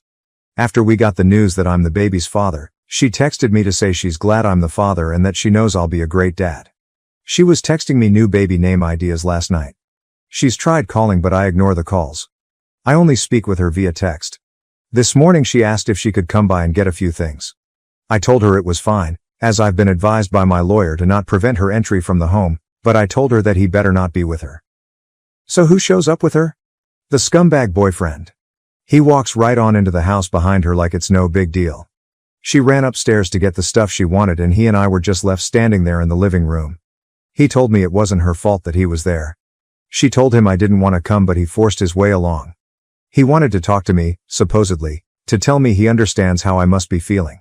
No, you don't know. He told me he knows I probably don't believe him, but he genuinely loves her and knew he probably wasn't the father. He accepts it and then tries to assure me he won't try to take my place with the baby and hopes we can just get along since we're both going to be in her life now. He promises that she's fine, he's looking after her. I told him that I couldn't for the life of me imagine what he wanted with a pregnant woman who was having another man's child, which I found weird. Then I told him if he didn't get out of my house I'd punch him. I went upstairs and she was trying to find some things in the bathroom. I got mad, asked her why she brought him along, and told her I find it really strange that he still wants to be with her now that he knows he has nothing to do with this baby. And that I refuse to let him have anything to do with my child. She said he talked her into coming and she's sorry and never meant for any of this to happen, but she's in love with him now. He is supposedly what a 30-year-old girl is looking for, not me. She's setting up a nursery in his house and I can set one up at my house, and she has no intention of trying to get full custody or anything like that. She doesn't want to keep me from being involved in my child's life. How generous of her. She went back downstairs and I followed her, and he was still standing there in the living room, and I just walked up to him and punched him. He stumped back and fell into a table. She yelled, "What the fuck?" and ran over to him. I don't even care at this point. As if he's going to call the cops. He deserved it, and it wouldn't have happened had he just left like I told him to. Several hours later she texted me to say she was sorry about today. He really meant what he said, and he's actually a good guy and he cares about her and he respects me. What the fuck? Does he respect me? He was screwing my wife in the gym locker room. I was like, you can't be serious. She said fine. I'm trying to have a mature conversation about this. I can't help that we fell in love. Believe it or not, I'm not trying to hurt you and I want everything to be amicable. This guy stole my wife and he's stealing my kid too. Sure, I'm the actual father, but now they're setting up a nursery together in his house. I've tried to not feel jealous or sad. I've tried to maintain the thought that he's the trash man who picked up my garbage. Sometimes I feel that way, but the truth is that I loved her, and still love her. I don't want to stay married to her on principle alone, but this is devastating to me. Update 4. Another installment of the implosion, which is my marriage, April 10th, 2024. My wife is basically 26 weeks pregnant now. There actually hasn't been much drama with her and her AP. I was away for a long weekend last week and it was nice to just get away from home for a while. Only really annoying thing that's happened is that I told her I'm being in the delivery room, not him. After everything she's done, she owes me that. It's not his baby. He has no right or reason to be there. I will not be the one waiting outside when my kid is being born. She said yes, she agreed, and she never planned to have him in there with her. I asked her if she'd told him that and she said no. I told her to tell him he'll have no part in it. Well, she told him and apparently he didn't like that and he started trying to convince her why he should be there. Next thing I know, she's telling me that he really wants to be there and she's the one giving birth, so she should be able to say who she wants there and she wants him there. I suppose he'll start making name suggestions soon, and we'll try to overrule names we've had picked out for our future kids for years. We've talked a little bit and she told me I can have our house and the dog in our divorce. I'm requesting that we sell the house and split the profit. I already wrote that in the paperwork. I'm not buying her out of our house, a house that I've made all the payments on anyway. I have a much better credit score than her and less debt. I compromised a lot because she liked this house. I'd rather be able to get my own place based just on what I want and with no reminders of her. And there was already no way she was getting the dog. I already had proof that I owned him though, so she wouldn't really stand a chance of having a court award the dog to her. It's the one thing I told my lawyer I wanted above everything else, not including any custody issues surrounding my actual human child. Honestly, her AP can have her, but he will never ever have my dog. Not to mention my dog is 100 times more loyal than my wife, and some might even say better looking too. So with the idea I won't be living here in this house for much longer after the baby is born, if everything moves quickly, I decided I will still prepare a nursery here anyway in case anyone wants to try to accuse me of not being invested prepared for fatherhood. I'm trying to look at the positives. It doesn't matter what colors she likes or what themes. I can do whatever I want. Honestly, we've been together for so long and have lived together for most of our adult lives. It's sort of nice not living with somebody but sort of lonely too. I have friends and family, but it's hard to feel in the mood to go out or hang out with people too often. They always ask me about everything that's going on, and it's just like I'm tired of that being the topic of conversation. I got a promotion at work, which financially would have been better had it happened after the divorce, but I'll take what I can get.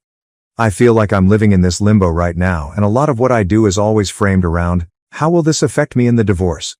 Admittedly, I spy on them on social media sometimes. Guess I'm hoping to see he's been in a motorcycle accident or something now that the weather is nicer. Hasn't happened yet, but he's starting a new company, and once that's up and running I can always get all my friends and family to leave 1-star reviews everywhere. Have to find ways to have a little fun. Sorry that I don't respond to a lot of messages or comments. Sometimes I just take big breaks from looking at Reddit since it can be depressing AF. Editing to add something I forgot. She told her family that we've split up and that she's with this other guy now. Her sister reached out to me to say how sorry she was. Her sister is a dumbass, that sort of thing. She told me that my wife was complaining about her AP. The sex is over when he's done, and apparently he's really selfish with sex. He doesn't do extra little things for her that she's used to me doing, like clearing the snow off her car in the morning and heating it up or offering to make her food after a long day. He doesn't speak her love language, and he hangs out with his friends too much. This made me so happy to hear. She's secretly miserable, and I find that absolutely delightful. This is a repost sub. I am not the oop. Thank you for watching. If you haven't subscribed yet, please do so and hit the notification bell to stay updated with more shocking real-life stories happening around you. My husband demanded a DNA test to deny that the baby was his. He was having an affair and planning to take control of my father-in-law's company. The words that just came out of my husband's mouth are far worse than the pain that rips through me like a sharp blade. Adam comes forward, his pricey suit immaculately ironed despite the 12 hours we've spent in this delivery room, while I'm still gasping for air, trembling and drenched in sweat. I want a DNA test. He doesn't question our baby daughter's paternity. His voice is dispassionate and flat, as if he's ordering coffee. With her hands still holding our baby, my baby, the nurse freezes. The beeping monitors suddenly become too loud and obtrusive, and the room appears to shrink. Dr. Collins's wrinkled face wrinkles in worry as he looks up from his charts. Adam, what are you talking about? My voice has an odd, aloof quality, as if it were someone else's. He refuses to look at me. Rather, he looks coldly and calculatingly at our daughter, who weighs 7 pounds, 4 ounces of perfection. You heard me, McKenna. I want proof she's mine. Like poison gas, the accusation lingers in the air. This is the result of 12 years of marriage. To make him feel even a small portion of the agony pulsing through my chest, I want to shout and throw something. Rather, I chuckle. It's a harsh, bitter, terrible sound. Get out. In my mouth, the words taste like metal. Get out before I call security. Dr. Collins begins. Mrs. Harrison. But Adam interrupts. I have every right to be here, and every right to request this test. His fingers skim the screen as he takes out his phone. My lawyer says. Your lawyer? You've been talking to your lawyer while I was in labor, I blurt out. The only indication that he is still capable of feeling guilt is a faint flush that appears on his neck. I've been preparing for this moment for weeks. Weeks. The term keeps repeating in my mind. My husband was organizing this ambush as I was folding little onesies and choosing nursery colors. I feel as though I've been physically struck by the understanding. Bless the nurse, she puts herself in our way. Sir, perhaps we should continue this discussion outside. No. I ignore my aching body's protest and push myself to sit up straighter. Let him stay. Let him watch the test. Let him see exactly how wrong he is. Something flickers in Adam's eyes, but his expression remains unchanged. Disappointment? Solace? I'm no longer able to tell. I used to be familiar with all telltale signs and micro-expressions. At what point did my husband lose his identity? Dr. Collins adds, I'll arrange it immediately. In a deliberately bland tone. Though I must say, in my 30 years of practice, just do it, instructs Adam. I used to find his nervous habit of straightening his tie charming. The sooner we know the truth, the better. The truth, as though he still knows what that word implies. My girl, our daughter, is sleeping soundly in the bassinet, oblivious to the storm that is building all around her. Her dark hair, like mine, is already beginning to curl, and her little fingers are balled into fists. Even though my hands are shaking, I answer. Fine, in a calm voice. Do the test. But when it proves what I already know, don't expect forgiveness. It buzzes on Adam's phone. When he looks at it, his mask briefly comes off, guilt, terror. He's on his way to the door before I can comprehend it. He says, I'll be back tomorrow, without turning around. My lawyer will contact you about the arrangements. After he leaves, the door clicks shut, and I can breathe again. Dr. Collins touches my shoulder tenderly. McKenna, I'm so sorry. Don't. My fingers already discover Sam's number as I grab for my phone. I'll let my cousin know what to do. He always does. Just get me the paperwork for the test. And, Dr. Collins, make sure it's witnessed at every step. His eyes light up with comprehension as he nods. Of course. I gaze at my daughter once more, committing to memory every exquisite feature of her face. One thing is certain, regardless of the game Adam is playing or the falsehoods he is telling himself. He doesn't know what he's begun. After 3 days in the hospital, Sam feels as though his flat is a haven. As Tara bustles around the kitchen brewing tea, I curl up with Emma on his worn leather couch. My worries are calmed by the familiar smell of coffee grounds and old books, but my hands continue to shake. Saying, he's changed all the locks, I observe Sam pacing. Changed the security codes too. 12 years of marriage, and he locks me out like I'm some kind of criminal. With his journalist's notebook already stuffed with scrawled notes, Sam stops pacing. When exactly did things start changing with Adam? Think back carefully. The inquiry is a kind of gut strike. I close my eyes and attempt to remember when my marriage started to go apart. When I say, maybe 4 months ago. He started working late, missing doctor's appointments. Said it was a big merger, the Preston Tech deal. Tara's expression is disturbed as she puts down a mug of chamomile tea. That closed months ago. I gave it a quick glance. How do you know that? Because my sister works in their PR department. Tara and Sam exchange glances. The deal fell through in March. March. When Adam began bringing pricey new suits home. When the enigmatic business travels started. When he completely stopped caressing me. Sam taps his pen against the notebook and says, this is what doesn't add up. Why wait until the baby is born to demand a DNA test? Why not do it during pregnancy? Because he needed a scene, states Tara in a low voice. He needed witnesses. It dawns on me like a blast of cold water. He's assembling evidence against me. Emma stirs in my arms, and I instinctively move her blanket. Her little face reminds me of how calm and trustworthy I used to be. Sam says, there's something else. But he hesitates. I made some calls. Adam's been meeting with divorce attorneys since January. January. When I initially informed him of my pregnancy. He remarked that everything was fine as he grinned and gave me a hug. That son of a... I stopped myself and glanced down at Emma. Why go through with the pregnancy if he was planning this all along? Because of the Harrison family trust, Tara responds accordingly. Your father-in-law's will had specific conditions about heirs, didn't it? Things begin to come together. The trust only pays out if there are legitimate children. Even I can hear the hollowness in my voice. He needed proof the baby wasn't his to invalidate the claim. Sam hears a buzzing sound on his phone. His face darkens as he looks at it. Adam just posted on LinkedIn. He's accepted a new position at Grant Technologies. Grant? Something in my memory is triggered by the name. Wait, isn't that the company that tried to buy out Harrison Industries last year? Sam concludes, the same one your father-in-law refused to sell to before he died. We all jump when someone knocks on the door. Glancing through the peephole, Tara takes a rapid step back. It's Adam. I say, don't open it. And squeeze Emma tighter. Adam's words, McKenna, echo through the door. I know you're in there. The DNA test is scheduled for tomorrow morning. My lawyer insists you be present. I take Sam's arm as he approaches the door. Wait, let him talk. Adam goes on. You're making this harder than it needs to be. His voice becoming almost soft. Just come home. We can work this out. I slowly get to my feet so as not to wake Emma. Work what out, Adam? The lies? The secret meetings? Or how about the trust fund you're trying to steal? Quiet. Next. I don't know what you think you know. I know enough. I no longer tremble when I speak. I know about Grant Technologies. I know about the divorce lawyers, and soon, I'll know everything else too. One more pause. The veneer of tenderness vanishes when he talks again. You have no idea what you're dealing with. Neither do you. My heart hardens as I gaze down at our kid, my girl. Game on, Adam. He backtracks along the corridor. After locking the door, Sam looks at me.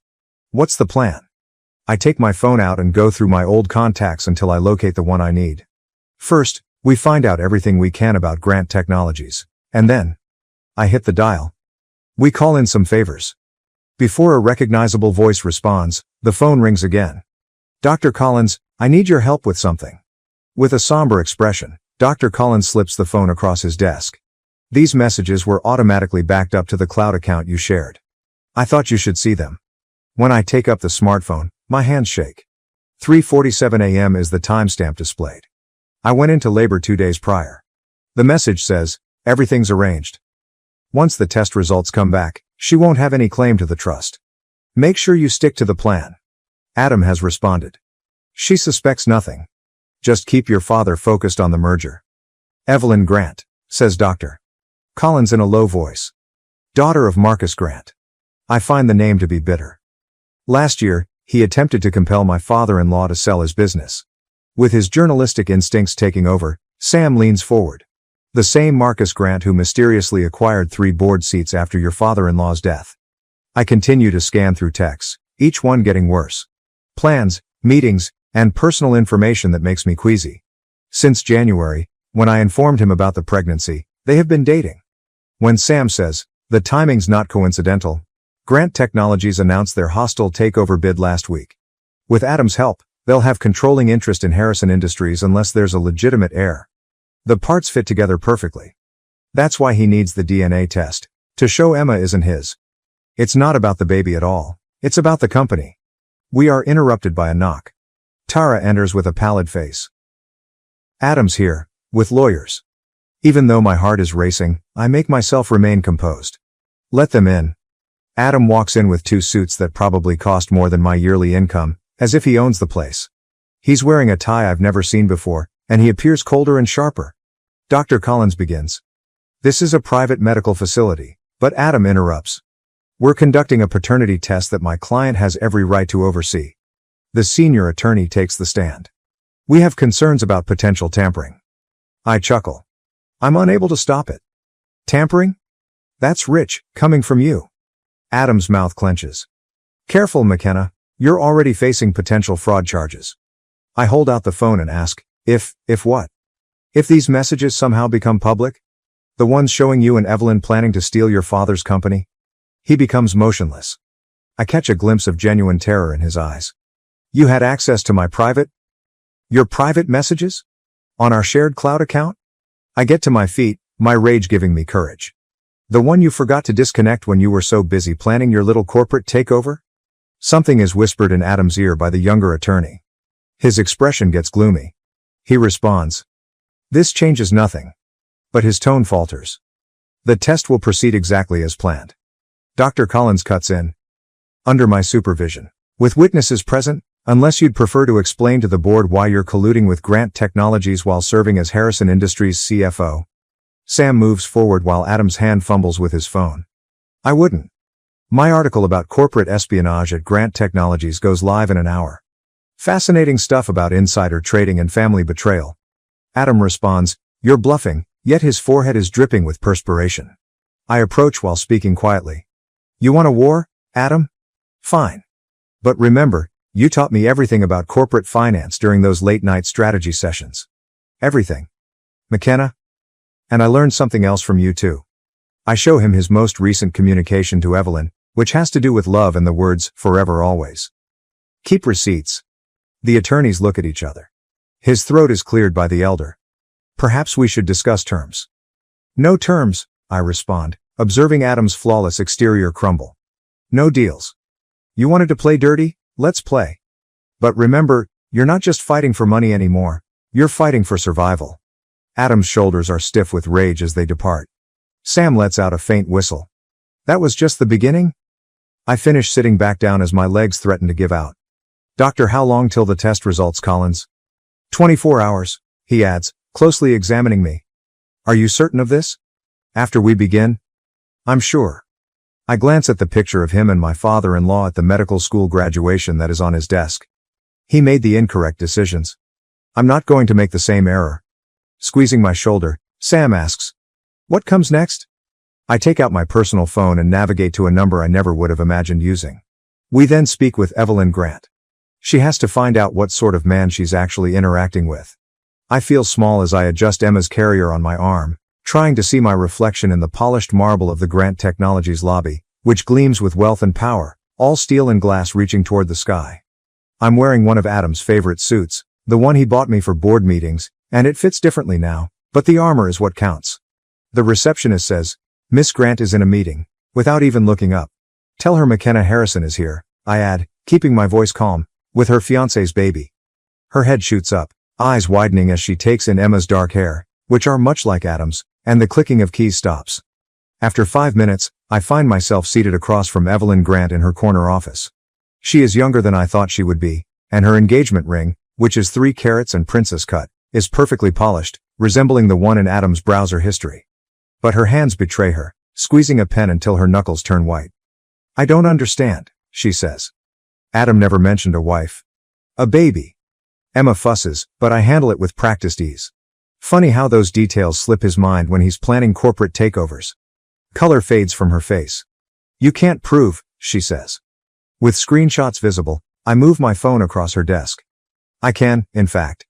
When your father finds out that his ideal future son-in-law is still married, what will he say? That he's manipulating Harrison Industries stock by utilizing your relationship.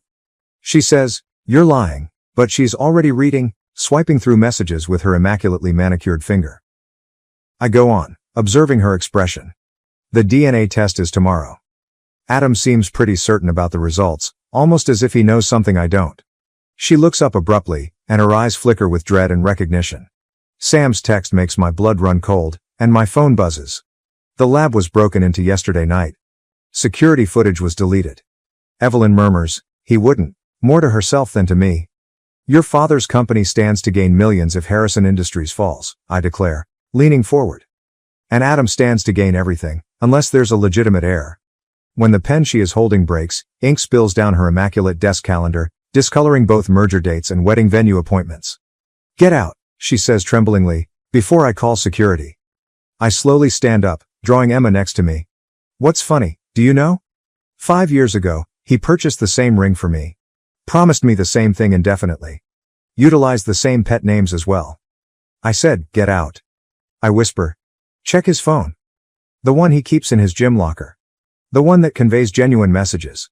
She becomes motionless. How did you? Because I used to be you.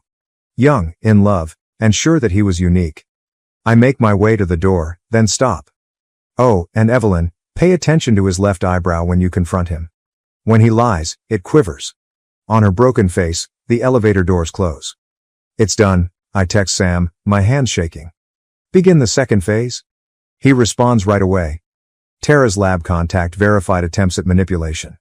The test is being moved to a secure location by Dr. Collins. My heart stops when I open another message that appears from an unknown number. Adam writes, clever girl, but you can't remember who taught you how to play chess. Check your email from Harrison Industries.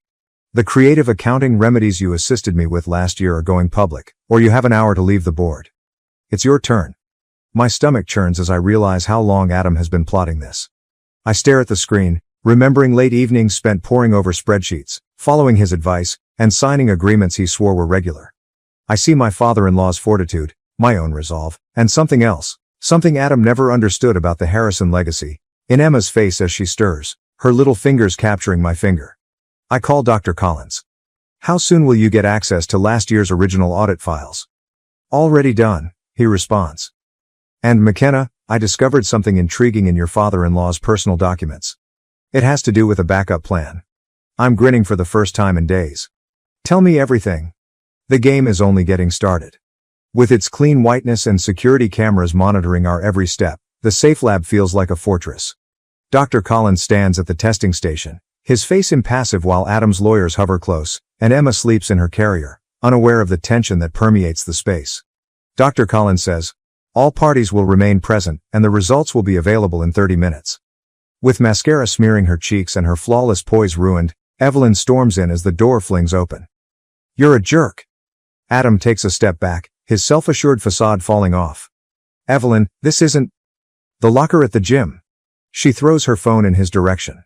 It strikes the wall with a crash. "You're still married despite having 3 other ladies."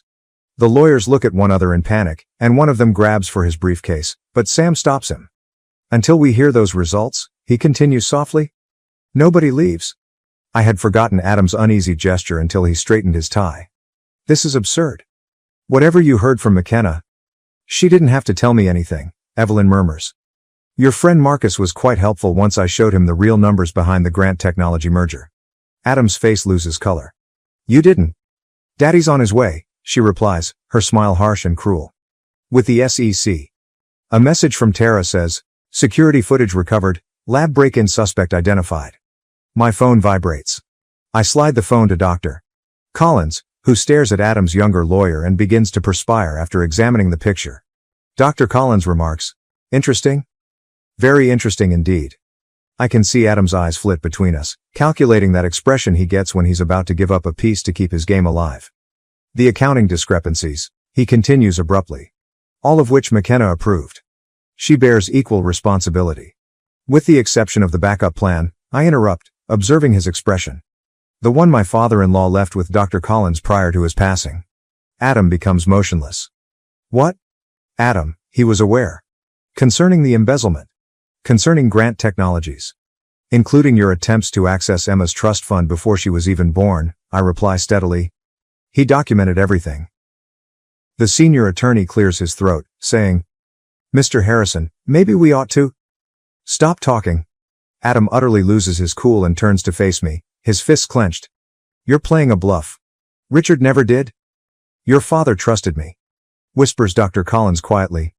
"Not just as his doctor, but as executor of his estate, including the real will." The device emits a beep. "Test results ready?" Sam stops Adam before he can get the printout. "It's over," Sam declares. "The SEC has everything, the fake DNA test orders, the embezzlement records, even your deals with Marcus."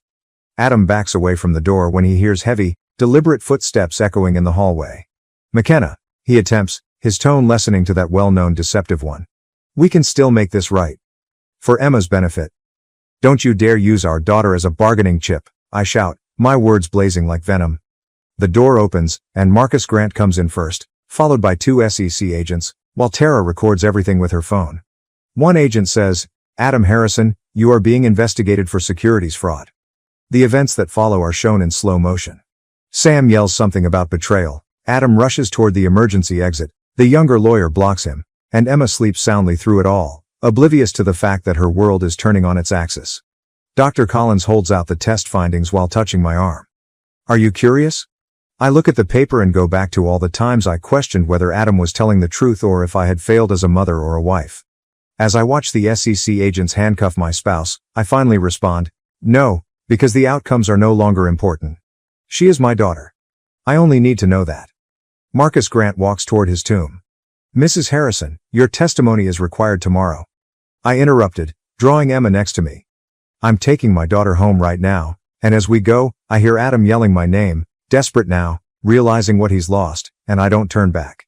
Some games aren't worth winning, and some victories come from walking away rather than seeking revenge. I have all I need in my arms tonight, but tomorrow will come attorneys, testimony, and struggles for control of Harrison Industries. Perhaps it's because half of the board resigned when the SEC probe went public, or perhaps it's because Dr. Collins is constantly looking at his watch or Sam avoids eye contact, but the Harrison Industries boardroom is colder than I remember. Spreading papers across the gleaming table, Marcus Grant declares, "The evidence is conclusive. The DNA test results were altered before they reached the lab. However, my client maintains that Mrs. Harrison was complicit in the financial irregularities." Adam's new attorney interrupts. I say, "The signatures on these documents were forged, but even I sound insincere." "I never?" "Can you demonstrate it?" "Because these trading records show otherwise," the attorney says, advancing further documents. During the relevant period, there were significant transfers to your personal account. Adam requested that I cease keeping an eye on our joint account because he had it handled, and my hands shake when I recognize the account numbers. Sam rises up suddenly and says, "This is absurd. When McKenna approved these transactions, she was on maternity leave? The timestamps say otherwise." The lawyer's smirk is shark-like. "The contingency plan has been compromised," Marcus Grant begins, his words tumbling like stones, while Dr. Collins clears his throat. "Last night, someone gained access to Richard Harrison's secret files. Everything is gone." The room whirls, and I hold onto the edge of the table as the floor moves beneath me. "That isn't feasible. The security procedures," the lawyer explains, almost empathetically, "were bypassed using your credentials along with some very interesting emails about offshore accounts." My phone is buzzing, and Tara is sending me urgent updates. Speculation about the DNA test issue is growing on social media. News sites are reporting on fraud at all levels of Harrison Industries, and the business stock is plunging. I can explain, but Adam's attorney raises his hand. "Save it for the SEC hearing. In the meantime, the board has called for an emergency vote of no confidence, given the circumstances," he says, standing up and arranging his papers. "You can't," I cry, my throat clenched. "My father-in-law dedicated his life to this business. He had faith in me." I recoil when I hear Adam's voice. He stands in the doorway, spotless even with his ankle monitor for home imprisonment. "As if I trusted you not to tell Evelyn behind my back. Don't you dare." "The board needs stability," he adds calmly. "Someone with clean hands to bring it through this storm. Thankfully, I have a deal with the SEC that calls for complete cooperation in return for a lighter sentence." The falsified signatures, the corrupted data, and the meticulously crafted paper trail that leads directly to me all fit together. The understanding tastes like ash as I reply, "You're going to pin everything on me? The fraud, the cover-up, all of it?" I told Evelyn that. He twitches his left eyebrow. "McKenna, you caused this to yourself. If you had only cooperated? Did you play along?" I get up so fast that my chair falls over. "You stole my daughter's inheritance, right? Richard built everything, but you ruined it all. Your daughter..." His grin turns ruthless. "Roughly." The results of the initial DNA test were really intriguing. The audience falls silent, and as Sam approaches Adam, security personnel intervene. I murmur, "You're lying." But skepticism seeps in like poison. I think about all those late hours at work, the enigmatic business trips, and how he never wanted to talk about nursery colors or baby names. Am I? He takes out his phone and displays a lab result that I had never seen before. "Do you want to know how these genetic markers work?" Adam's attorney interrupts Dr. Collins before he can finish speaking. "In light of the situation, my client is ready to request complete custody. When evaluating a person's suitability for parenthood, the court typically disapproves of fraud and embezzlement." I hear Emma's midnight sobs and morning laughter, see her face with her small fingers and dark curls, and feel the weight of her in my arms. The only thing that has seemed genuine since this nightmare started.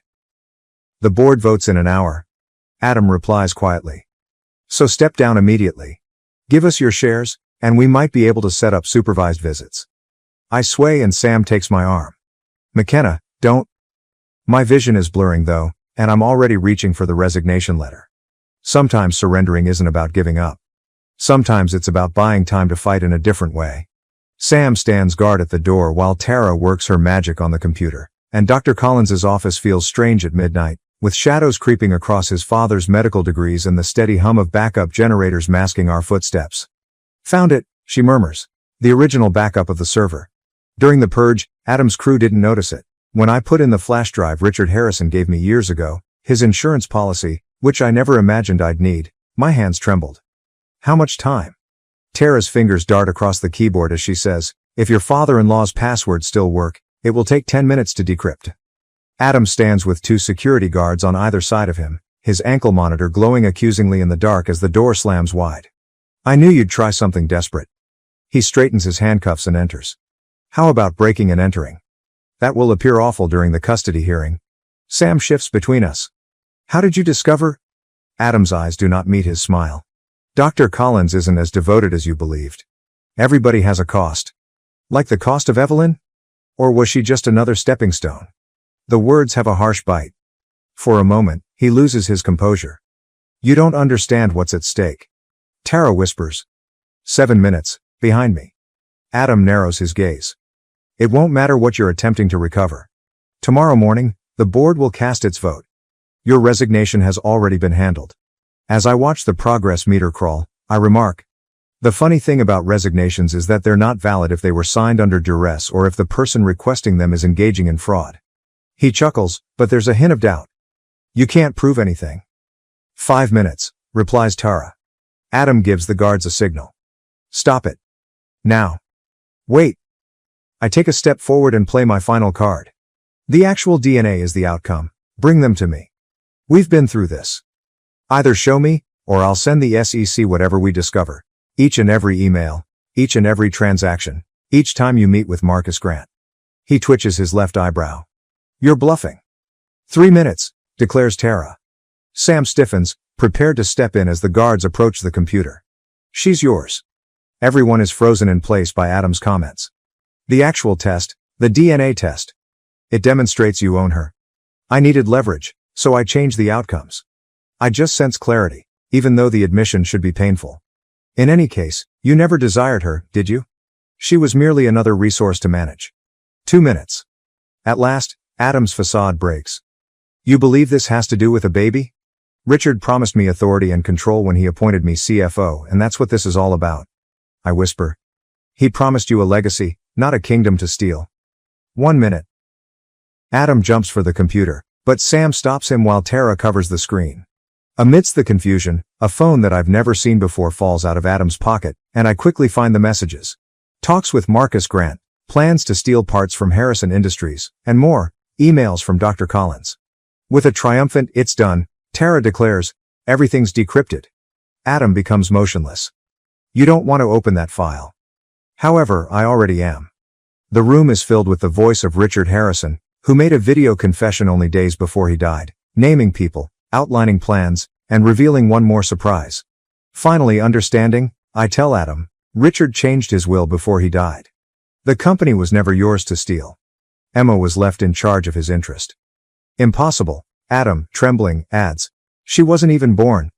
I show him the will's date. Adam, he was aware. Almost everything, including the fraud, the affairs, and the agreements with Grant Technologies. You've been playing the exact game he anticipated the entire time. Adam's face twists in rage as he hears police sirens blaring in the background. You believe you've triumphed? The board, the proof, and your written confession are still with me. Sam whispers. Check your phone, the real one you just dropped. With the SEC reopening their investigation, Marcus Grant making agreements to save himself, Evelyn's father withdrawing all support, and Dr. Collins sending one more message, Adam's eyes widen as the communications pour in. Richard, I fulfilled my pledge. The heritage of your granddaughter is secure. Some wins aren't about winning. They're about defending what counts most. As Adam collapses, his empire of lies crumbling around him, the cops storm in, but I'm already leaving, thinking of Emma sleeping soundly at home. There are still remnants of yesterday night's pandemonium in the Harrison Industries boardroom. Evidence markers litter the conference table where Adam's business finally fell apart, police tape crosses the entryway, and Dr. Collins offers me a leather portfolio. The private documents of Richard Harrison. When the time was right, he wanted you to have these, he says softly. Beneath years of financial documents and business plans, I discover a letter inside. The paper is old, the ink is fading, but Richard's firm handwriting is still legible. My beloved McKenna, you'll see why I choose you to guard Emma's estate by now. That legacy isn't measured in stock prices or merger deals, not because you're Adam's wife, but because you saw what he couldn't. It is ingrained in decision-making moments, in choosing to defend instead of destroy. Emma fusses about her job. I shift her blanket, see my image in the darker windows, and I appear different in some way. Stronger, perhaps, or simply more confident. Sam shows up at the door. The SEC wants to review the video testimony again, and Evelyn Grant is here. When Evelyn walks in, I anticipate fury, but all I see in her eyes is tiredness. She says, Daddy is resigning. The board approved the dissolution of the merger attempt. She twists her now ringless fingers and rambles. The scandal. I told her, I never wanted this, and for the most part, it's true. Neither did I. Something softens in Emma's face as she looks at her. He also promised me children, you know? A future in which I genuinely had faith. I know, I responded. Because I did too, once. The doctor clears his throat. The new members of the board are ready. They will require guidance about the company's future. Richard's letter, decisions, and legacies come to mind. Inform them that we are reorganizing, beginning with the charitable foundation. Funding for programs that assist single parents should be doubled. From where she sits at the computer, already working on the press release, Tara smiles. We hear a commotion outside, and through the glass walls I see Adam being escorted out by federal officials, his flawless suit creased, his confidence mask finally shattered. He looks at me and begins to talk, but I turn away because some discussions aren't worth having. There's something else, Dr. Collins says, holding out another envelope. Precise instructions regarding Emma's trust were left by your father-in-law. Money isn't the only factor. The grant is a challenge. Projects for community investment must equal every dollar. Finally comprehending, I chuckle. He ensured that the legacy would not be taken, it must be earned. Speaking of earning, Sam adds, the investigative piece just went live. The cost of truth and corporate corruption. However, in my opinion, karma in the boardroom sounded more fitting. As Emma falls asleep, I make the decision, no more karma, and no more retaliation either. Simply move forward. Dr. Collins' eyebrow goes up. What about Adam? We face justice through proper channels. Richard's portfolio is closed by me. I'm done playing his games. Evelyn gets up to go, but stops at the door. In my opinion, Richard made a wise decision. She nods to Emma, saying, not just for the company, but for her. When she leaves, I proceed to Richard's former office, where his nameplate still hangs on the door. It will soon read Harrison Industries Trust Management, and his presence permeates every thoughtfully chosen element. I discover a final message, dated the day of his death, tucked inside his desk calendar.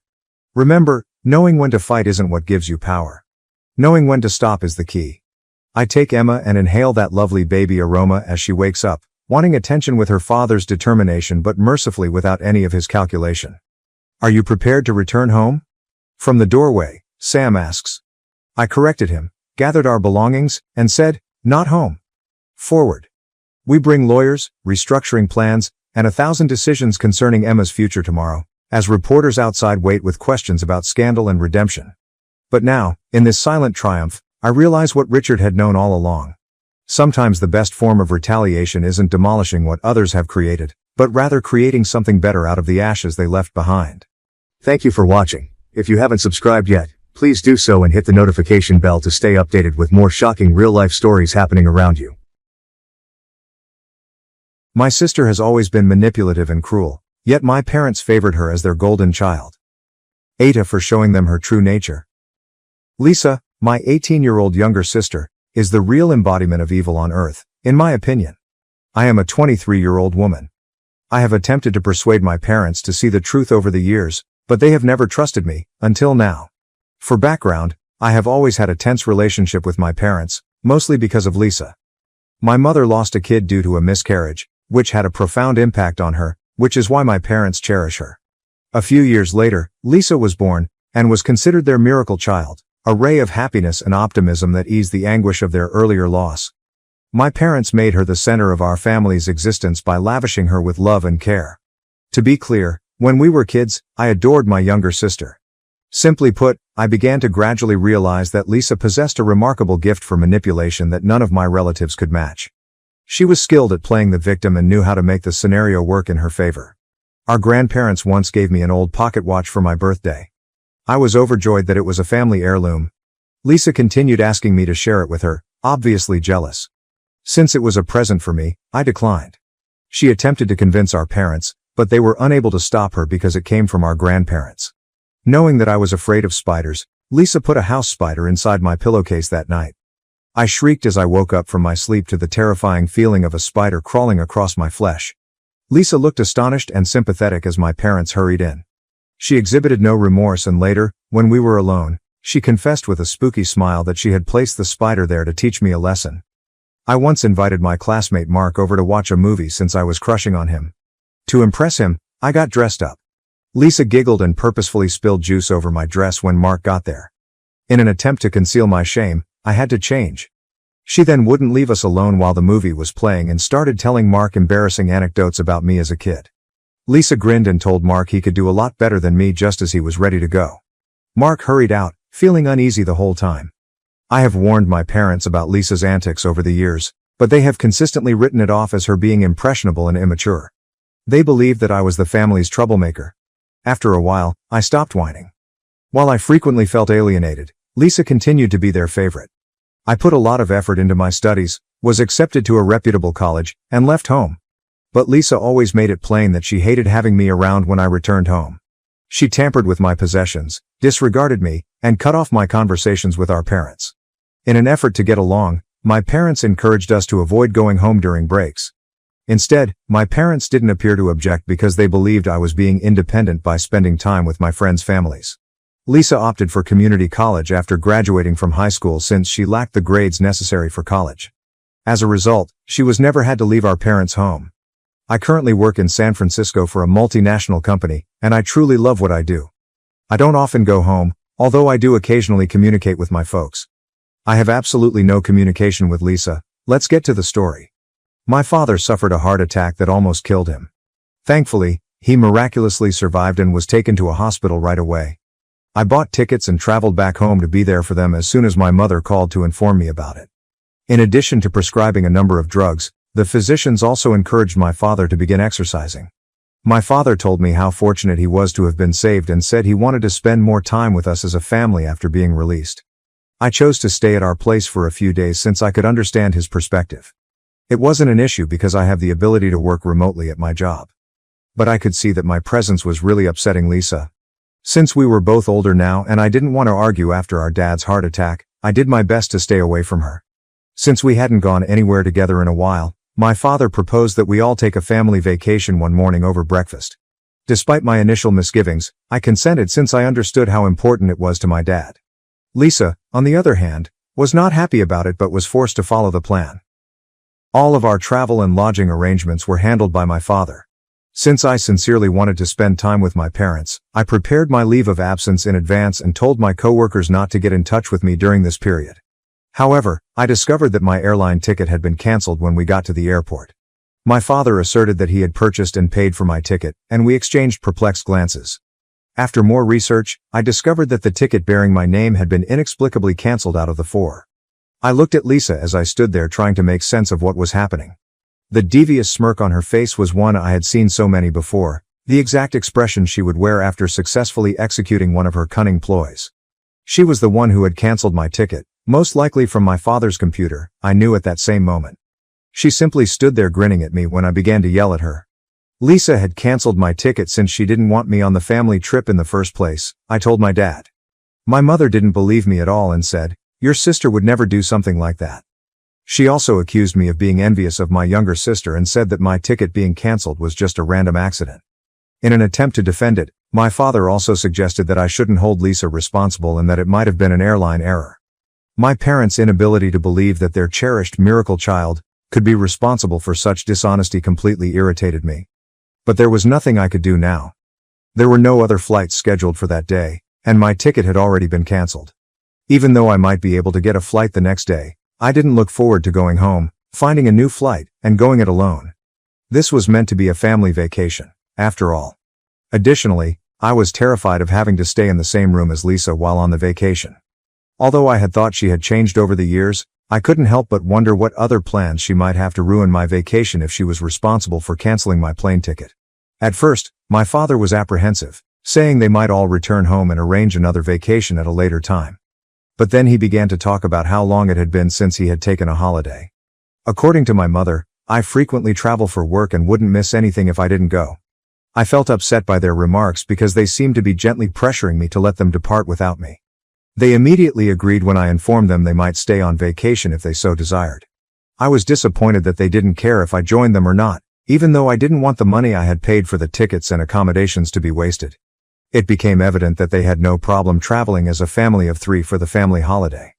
Thus, I found myself standing by myself at the airport as my parents and Lisa left for their much-awaited journey.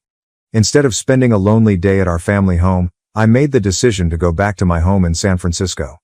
I made an effort to put the experience behind me and concentrated on making the most of the remainder of my leave. I made the most of my break by reading, reconnecting with old acquaintances, and taking a solo vacay.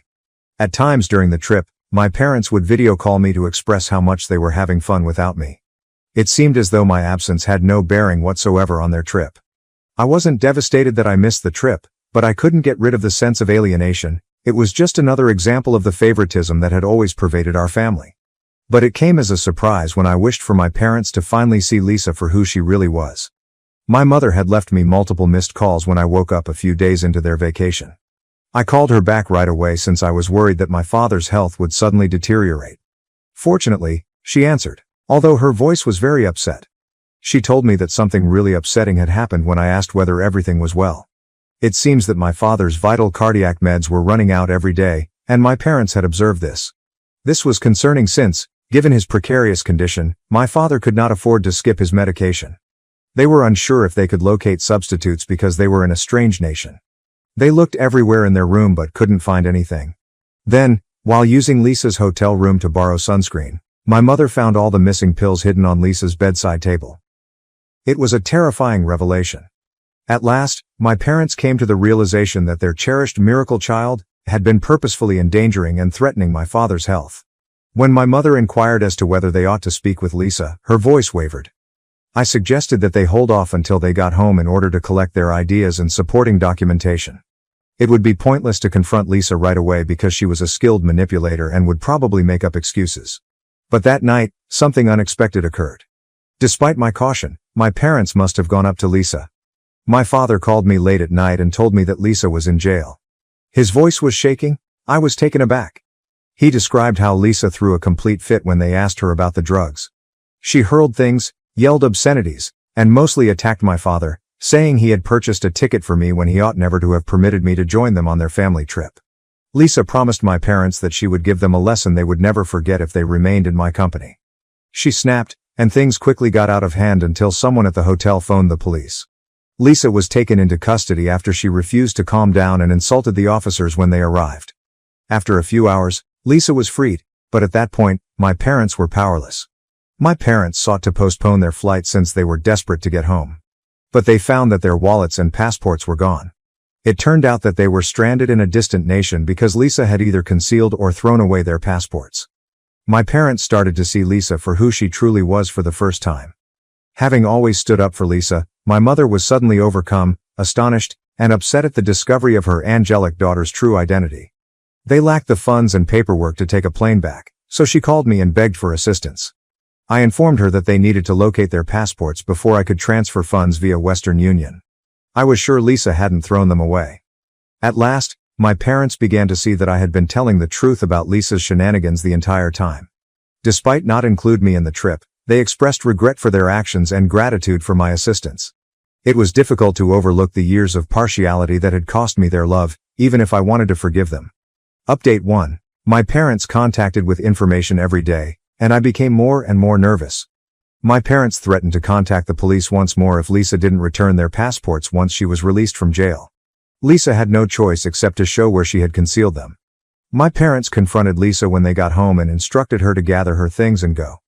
They had finally realized the truth about her destructive and deceptive behavior, and they had finally reached their breaking point. They were concerned that Lisa might steal my father's prescription drugs and jeopardize his health once more.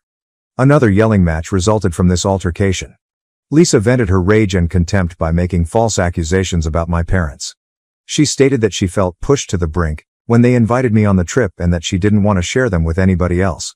Lisa asserted that she was more than enough for them both and insisted that they disown me. When my parents attempted to reason with her, she continued to accuse them. Lisa became so enraged and desperate that she threatened to tell everyone that they had abused and neglected her when she was a youngster.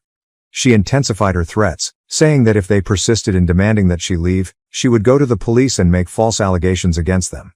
My parents were really concerned by these threats since they are well-respected physicians in the neighborhood and such accusations could damage their reputation. Since then, Lisa has persisted in making my parents' lives challenging. Lisa became enraged and began smashing things when she found out they were talking to me on a regular basis. To make matters worse, she continues taking my parents' car keys and concealing them, which makes it difficult for them to get to work each day.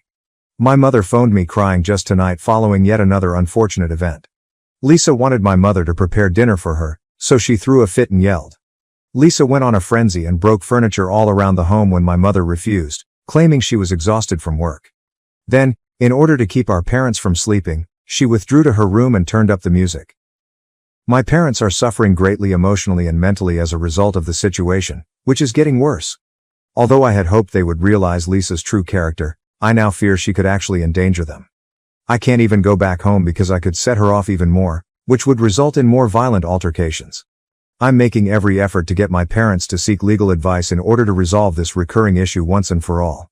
The greatest option to safeguard my parents and bring harmony back to our family seems to be through the legal system. Update 2. As many of you anticipated, Lisa has been arrested.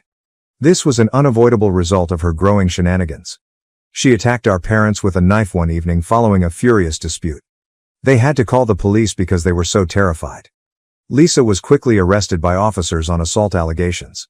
My parents felt it was time to look for a long-term solution while Lisa was in custody. They sought advice from a lawyer, who helped them navigate the court system in order to remove Lisa from their house. Lisa had to vacate, according to a legal eviction notice they issued. Even if they found this decision difficult, it was essential to protect them. My parents only wanted her out of their house and didn't want to file any more charges. They gave her a written notice outlining all the legal specifics of why and when she had to leave, and they also bailed her out of jail. After that, they went to court with their attorney to start the eviction procedure, which involved suing Lisa. My parents were devastated by this development and felt terrible remorse for bringing their own daughter to court. But they knew there was nothing else they could do. After a while, the court formally ordered Lisa to vacate the house. They would be legally allowed to take her off the property if she didn't go voluntarily. By next week, Lisa should be gone. Now that they've taken a step toward taking back their house and their tranquility, my folks are finally beginning to exhale with relief. Although it has been a difficult trip, they are optimistic that after Lisa leaves, things will get better. Throughout this trauma, I have maintained a tight relationship with them, and I intend to take them to San Francisco for a few weeks. After everything they've been through, it will provide them with a much-needed respite and an opportunity to unwind.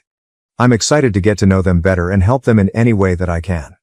Update 3. Reading through the hundreds of comments that have been left on my post has taken some time. Many of you recommended that we think about having Lisa assessed to see if there may be a mental health problem at work. The problem is that we cannot make Lisa go for a checkup against her will because she is an adult. We don't want to push her and add to the already complex scenario because of her violent outbursts. My parents went down to San Francisco to be with me for a few days, as I mentioned in my previous report. After everything they had been through in the past few months, they wanted a break. My parents started talking to me yesterday evening as we sat around the dining table in my comfortable apartment. Their words were filled with remorse and humility. They pleaded for my forgiveness, acknowledging that they had been unaware of Lisa's actual character for so long. My father apologized for not paying attention to my earlier warnings. He acknowledged that they were blind to the reality behind Lisa's endearing facade and never anticipated her to turn out this way. My mother agreed with my father and recognized the seriousness of their error in ignoring my worries about Lisa's actions throughout the years. As she expressed the anguish of learning how they had let me down by preferring Lisa, her voice faltered. I told them how much I valued their initiative in asking for my pardon. I talked about a number of distressing memories of the years of suffering I went through because of Lisa's behavior. When my parents heard what I had gone through on my own, they were completely taken aback and appalled. They apologized for the loneliness I had inside my own family and acknowledged the suffering I had endured. Since they never anticipated being pregnant with Lisa and always thought of her as their miracle child, my parents described how their partiality for her had influenced their decisions. Their voices were earnest as they pleaded for my pardon for all those years. I had always desired their recognition, therefore it was a moment of mixed emotions for me. It was a turning point that gave our family dynamic much-needed honesty and clarity, even though it might not have been the best approach to patch things up. We were now recognizing the problems that had afflicted our family for the first time in years. We all decided to work through this together after I informed them that it would take some time to regain their trust. As of right now, I want to enjoy every moment of my family's visit to me during the next few days. Update 4. My parents and I spent more time together as the days went by, taking leisurely dinners, visiting the lively streets of San Francisco, and just enjoying one another's company. Rebuilding the relationships that had been damaged by years of partiality and denial has been quite the struggle. I realized that their choice to turn to me for comfort was motivated by more than simply putting physical distance between them and Lisa. It was also a desire to reunite the family they had nearly lost. Like them, I needed a new beginning. Since then, my parents and I have spoken about what to do with Lisa. At the moment, she is lodging at a friend's house. Despite the chaos she has brought into our life, we cannot just leave her. Even if their daughter's conduct have been terrible, my parents feel a strong sense of duty to her as parents. We've accepted the possibility that her actions could point to more serious problems than simple purposeful mischief. To learn more about her situation, we intend to investigate the possibility of a mental health evaluation. Since Lisa is an adult, we are unable to coerce her into undergoing such an evaluation. Instead, we must devise a strategy to motivate her to freely seek assistance. When they return home, my parents want to get in touch with Lisa to see if she's willing to have a conversation. She still has a lot of anger toward me, therefore I don't want to get in touch with her because I don't want to make things worse for her mental health. Given her history of violence and hostility, I have urged my parents to meet her in a public setting to make her learn to regulate her emotions. We want Lisa to understand our point of view and, above all, to understand how much we care and love her. This is about resolving the problems that have caused tension in our relationships as a family, not about placing blame. Thank you for watching. If you haven't subscribed yet, please do so and hit the notification bell to stay updated with more shocking real-life stories happening around you. I sued my parents and received a $1,200,000 settlement for years of favoritism toward my older sister, which deeply affected my life.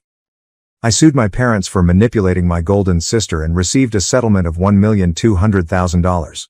Growing up, I always felt like I lived in the shadow of my older sister, Elizabeth. She was 3 years older than me, and from the moment I was old enough to notice, it was clear she was the star of our family. My parents, John and Margaret, were well off and well respected in our community. My father ran a thriving real estate business, and my mother, a retired concert pianist, devoted her time to social events and managing our home. From the outside, we looked like the perfect family, but inside, it was a different story. Elizabeth was their golden child, and everything about her life reflected that. She was brilliant, charismatic, and excelled at everything she tried, whether it was academics, sports, or music. She outshone everyone, including me. My parents adored her, showering her with praise and attention. Every milestone she reached was celebrated like a major event, complete with elaborate parties and expensive gifts. I was there too, of course, but more as a background character. My own accomplishments, modest as they were, barely registered. It wasn't that I wasn't trying. I did well enough in school and stayed out of trouble, but I didn't shine like Elizabeth. The difference in how we were treated became painfully clear over the years. One Christmas stands out in my mind. I was 8, and Elizabeth was 11. My parents had gone all out with the presents that year. The living room was piled high with gifts, but the centerpiece was a grand piano gleaming under the Christmas lights. Elizabeth had been begging for it for months, and my mother, who still missed her own days as a pianist, had finally caved. They were ecstatic as they unveiled it, going on and on about how Elizabeth would carry on the family tradition. When it was my turn, my dad handed me a small box. Inside was a sketch pad and a set of crayons. "We thought you might like to draw," he said with a smile. I tried to act grateful, but the message was clear. Elizabeth was the star, and I was just there. Things didn't improve as we got older. In school, Elizabeth continued to dominate. She was class president, captain of the cheerleading squad, and eventually valedictorian. Everyone loved her. Teachers sang her praises, and her peers either idolized her or envied her. Meanwhile, I struggled to find my place. I had a small group of friends, nerdy kids like me who loved video games and comic books, but I was invisible to most of the school. I wasn't bullied exactly, but I wasn't noticed either. One of the most humiliating moments of my childhood happened during a school talent show. I had decided to perform a magic act, something I'd been practicing for weeks. Elizabeth was also in the show, playing a piano piece she had mastered in a matter of days. She went first, and of course, the audience went wild. Her performance was flawless, and she got a standing ovation. Then it was my turn. My hands were shaking so badly I dropped one of my props. A few kids in the audience laughed, and I could feel my face burning. I stumbled through the rest of my act, desperate to just get it over with. Afterward, my parents gave me a half-hearted good job, but their attention quickly shifted back to Elizabeth, who was basking in her glory. Elizabeth wasn't deliberately cruel, at least not usually. After the talent show, she came up to me with that insufferable smile of hers and said, "You were great, Jackson. It's so brave of you to try." Her words stung, not because they were mean, but because they felt so condescending. I hated that I cared so much about her opinion. As we moved into our teenage years, favoritism became impossible to ignore. My parents poured resources into Elizabeth's future, paying for private tutors, expensive summer programs, and any extracurricular activities she showed interest in. I got none of that. When I asked if I could take art classes, my dad shrugged and said, "Maybe next year." A promise that never materialized. Elizabeth's charm extended to the rest of the family as well. Our relatives adored her. Family gatherings turned into endless cycles of Elizabeth is so talented, and Elizabeth is going to do great things. I often wondered if they even remembered my name. At one Thanksgiving dinner, my aunt turned to me and said, "You must be so proud of your sister." I nodded, biting back the urge to say, "And what about me?" Even as I tried to carve out a path for myself, it felt like Elizabeth was always one step ahead, effortlessly overshadowing me. She didn't just succeed, she excelled. And she did it with an ease that made my own struggles seem pitiful in comparison. I began to resent her, not just for how she was treated, but for how she made me feel about myself. My parents' favoritism wasn't just about praise or attention, it had real consequences. When Elizabeth turned 16, my dad surprised her with a brand new car, a sleek red convertible. She squealed with delight, hugging him and gushing about how it was the best day of her life.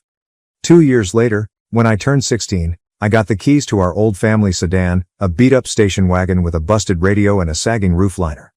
"It's still a good car," my dad said, as if that made it any less humiliating. Elizabeth went off to an Ivy League university, her tuition fully covered by my parents, who couldn't stop bragging about their brilliant daughter. I, on the other hand, ended up at a state school, working part-time jobs to cover what my partial scholarship didn't. My parents didn't even bother to visit when I moved into my dorm. They were too busy helping Elizabeth set up her new apartment near campus. By the time I graduated, the resentment I felt toward Elizabeth and my parents had hardened into something deeper. I knew it wasn't healthy, but I couldn't help it. Every time I saw her with her perfect life and her endless string of successes, it felt like a reminder of everything I wasn't. The first time Elizabeth referred to me as her backup plan, it was meant as a joke, or at least that's how she sold it. It was during one of those rare family dinners where everyone pretended we were closer than we really were. Elizabeth was home for the weekend with her fiancé, Ryan, a stockbroker with the personality of a cardboard box but a bank account big enough to make my parents fawn over him. We were sitting around the dining table, halfway through dessert, when Elizabeth casually leaned back in her chair and said, "Well, if Ryan ever dumps me, at least I know Jackson will always be single and available." The room erupted into laughter, but I just sat there, stunned. It wasn't the kind of joke you expect to hear from your sister, especially not in front of your fiancé, Amelia, who had been sitting quietly beside me. Amelia gave me a small, uncomfortable smile, the kind that said she was trying not to make a scene but didn't find it funny either. Later that night, as we were driving home, Amelia finally said, "Does she always talk to you like that?" Her tone was neutral, but I could tell she was bothered. "Elizabeth is Elizabeth," I replied, trying to brush it off. "She thinks she's being funny." Amelia didn't push it further, but I could see the question lingering in her eyes. She didn't need to say it out loud. I was already asking myself the same thing. Over the next few months, Elizabeth's jokes became a recurring theme. She'd bring it up at the most inappropriate times, always with that same smug smile, as if she enjoyed watching me squirm.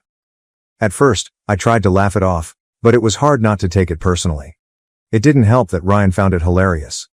Hey, at least you've got a backup plan, buddy," he said once, clapping me on the shoulder. I wanted to punch him in his perfectly chiseled face. Amelia, however, wasn't amused. During one family barbecue, Elizabeth made her usual comment, something along the lines of, "Don't get too comfortable, Ryan. Jackson's been waiting in the wings his whole life." This time, Amelia didn't hold back. "That's incredibly disrespectful," she said, her voice calm but firm. "Jackson isn't anyone's backup plan." The laughter stopped. Elizabeth's face froze for a moment, then twisted into a patronizing smile. "Oh, come on, Amelia. It's just a joke. Don't take it so seriously." "I'm not sure why you think that's funny," Amelia shot back. The tension was thick enough to cut with a knife. My parents exchanged uncomfortable glances, but no one said anything to Elizabeth. They never did. The drive home that night was silent. I could tell Amelia was furious, but she waited until we were in the privacy of our apartment to let it out. "You need to stand up to her, Jackson," she said, pacing the living room. "This isn't okay. She's treating you like a doormat, and you're letting her." "I know," I muttered, rubbing my temples. "But what am I supposed to do? She's always been like this. If I say anything, it'll just make things worse." "It's already worse," Amelia snapped. "She's undermining you in front of everyone, and your parents just sit there like it's normal." "It's not normal, Jackson. It's toxic." Amelia was right, of course, but knowing that didn't make it any easier. Confronting Elizabeth felt impossible. She was so good at twisting words and making herself look like the victim. I'd seen her do it 100 times before. Things reached a boiling point a few weeks later at another family gathering. This time, it was my parents' anniversary party, a lavish affair at a fancy restaurant. Elizabeth, as usual, was the center of attention, holding court with Ryan at her side. Amelia and I tried to stay in the background, but Elizabeth wouldn't let us. Halfway through the evening, she raised her glass and said, "Let's toast to my amazing little brother Jackson. He's always been there for me, and I know he always will be, my reliable backup plan."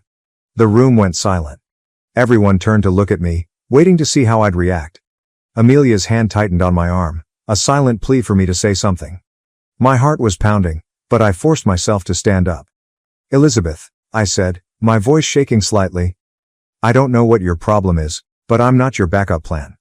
I'm not your safety net, and I'm not going to sit here and let you treat me like a joke anymore." The words hung in the air like a challenge. For a moment, Elizabeth looked genuinely surprised, but then her expression hardened. "Wow, Jackson," she said, her tone dripping with sarcasm. "Someone's a little sensitive tonight." "I'm not sensitive," I shot back. "I'm tired. Tired of you belittling me every chance you get.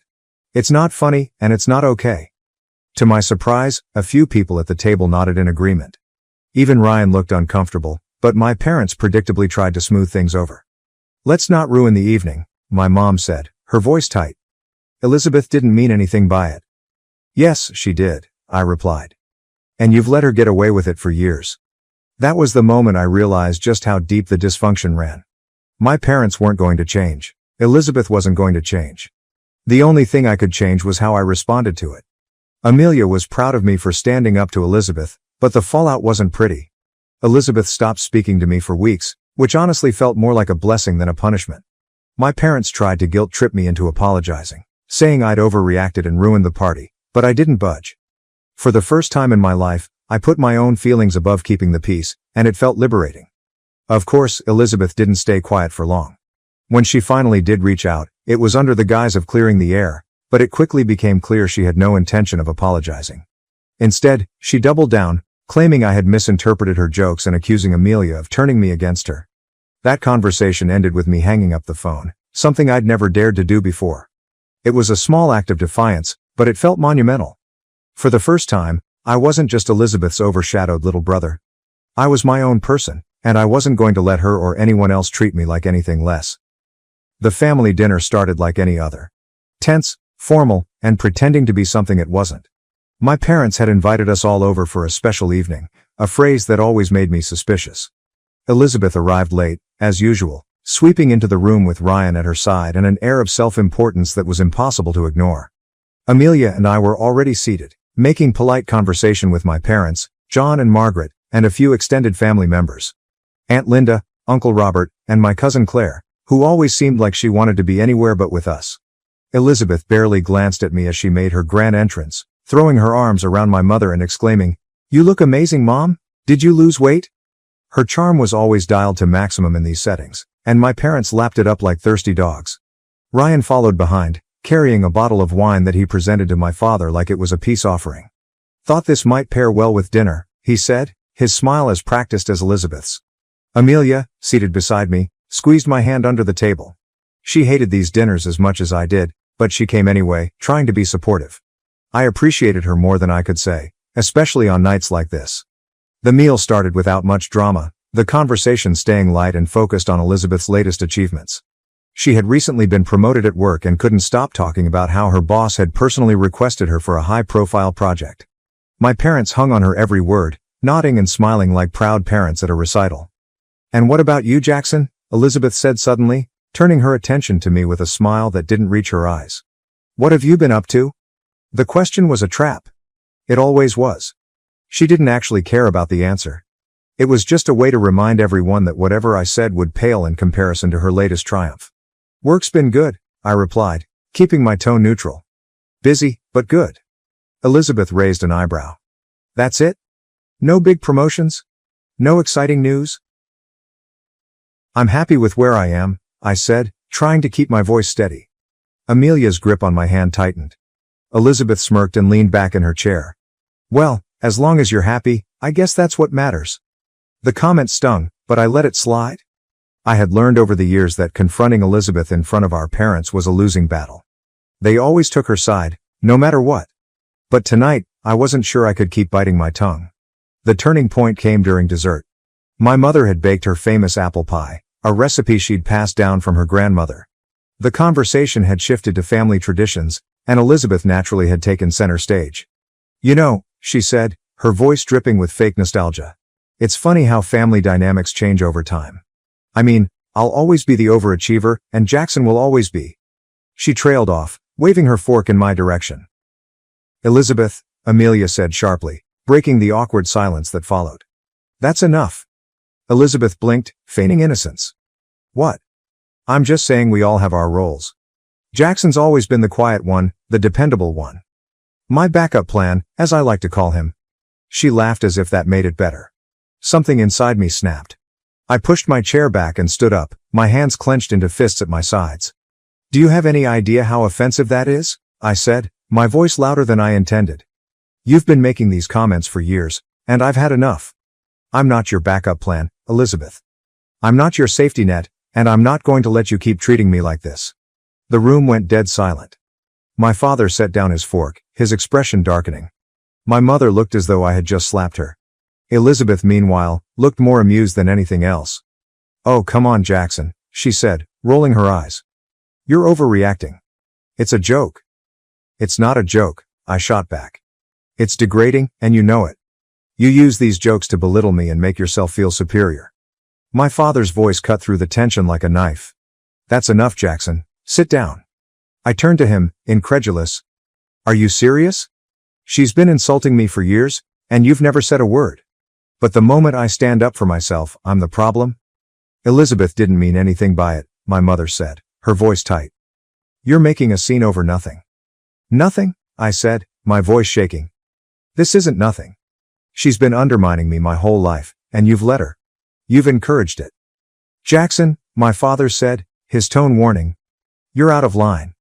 I laughed bitterly, shaking my head. "Out of line? Do you even hear yourselves? You've spent my entire life making me feel like I don't matter, like I'll never be good enough compared to her. And now, when I finally speak up, you're telling me to shut up and take it?" Elizabeth leaned back in her chair, sipping her wine like this was some kind of soap opera she was enjoying. "Honestly, Jackson," she said, "you're being so dramatic. If you can't handle a little teasing, maybe you should work on your self-esteem." Amelia stood up then, her face red with anger. "You're unbelievable," she said, glaring at Elizabeth. "You talk about Jackson like he's some second-rate backup, but he's twice the person you'll ever be. And you," she added, turning to my parents, "should be ashamed of yourselves for enabling this." My mother gasped, as if Amelia had just insulted the Queen. "How dare you speak to us like that? How dare you treat your son like this?" Amelia shot back. "You don't even see how toxic this family dynamic is, do you?" The argument escalated from there, voices overlapping as years of resentment and unspoken grievances spilled out into the open. I don't know how long it went on, but by the time it was over, I felt drained, as if I'd run a marathon. "I'm happy with where I am," I said, trying to keep my voice steady. Amelia's grip on my hand tightened. Elizabeth smirked and leaned back in her chair. "Well, as long as you're happy, I guess that's what matters." The comment stung, but I let it slide. I had learned over the years that confronting Elizabeth in front of our parents was a losing battle. They always took her side, no matter what. But tonight, I wasn't sure I could keep biting my tongue. The turning point came during dessert. My mother had baked her famous apple pie, a recipe she'd passed down from her grandmother. The conversation had shifted to family traditions, and Elizabeth naturally had taken center stage. "You know," she said, her voice dripping with fake nostalgia. "It's funny how family dynamics change over time. I mean, I'll always be the overachiever, and Jackson will always be." She trailed off, waving her fork in my direction. "Elizabeth," Amelia said sharply, breaking the awkward silence that followed. "That's enough." Elizabeth blinked, feigning innocence. "What?" "I'm just saying we all have our roles. Jackson's always been the quiet one, the dependable one. My backup plan, as I like to call him." She laughed as if that made it better. Something inside me snapped. I pushed my chair back and stood up, my hands clenched into fists at my sides. "Do you have any idea how offensive that is?" I said, my voice louder than I intended. "You've been making these comments for years, and I've had enough. I'm not your backup plan, Elizabeth. I'm not your safety net, And I'm not going to let you keep treating me like this." The room went dead silent. My father set down his fork, his expression darkening. My mother looked as though I had just slapped her. Elizabeth, meanwhile, looked more amused than anything else. "Oh, come on, Jackson," she said, rolling her eyes. "You're overreacting. It's a joke." "It's not a joke," I shot back. "It's degrading, and you know it. You use these jokes to belittle me and make yourself feel superior." My father's voice cut through the tension like a knife. "That's enough, Jackson. Sit down." I turned to him, incredulous. "Are you serious? She's been insulting me for years, and you've never said a word. But the moment I stand up for myself, I'm the problem?" "Elizabeth didn't mean anything by it," my mother said, her voice tight. "You're making a scene over nothing." "Nothing?" I said, my voice shaking. "This isn't nothing. She's been undermining me my whole life, and you've let her. You've encouraged it." "Jackson," my father said, his tone warning. "You're out of line." I laughed bitterly, shaking my head. "Out of line? Do you even hear yourselves? You've spent my entire life making me feel like I don't matter, like I'll never be good enough compared to her. And now, when I finally speak up, you're telling me to shut up and take it?" Elizabeth leaned back in her chair, sipping her wine like this was some kind of soap opera she was enjoying. "Honestly, Jackson," she said, "you're being so dramatic. If you can't handle a little teasing, maybe you should work on your self-esteem." Amelia stood up then, her face red with anger. "You're unbelievable," she said, glaring at Elizabeth. "You talk about Jackson like he's some second-rate backup, but he's twice the person you'll ever be. And you," she added, turning to my parents, "should be ashamed of yourselves for enabling this." My mother gasped, as if Amelia had just insulted the Queen. "How dare you speak to us like that? How dare you treat your son like this?" Amelia shot back. "You don't even see how toxic this family dynamic is, do you?" The argument escalated from there, voices overlapping as years of resentment and unspoken grievances spilled out into the open. I don't know how long it went on, but by the time it was over, I felt drained, as if I'd run a marathon. My parents didn't speak to me as Amelia and I gathered our things and left. Elizabeth, of course, had the last word. "Well, I guess some people just can't handle the truth," she said with a smirk as we walked out the door. In the car, Amelia reached over and took my hand. "You did the right thing," she said softly. "I'm proud of you." I nodded, though I didn't feel proud. I felt exhausted, angry, and deeply hurt.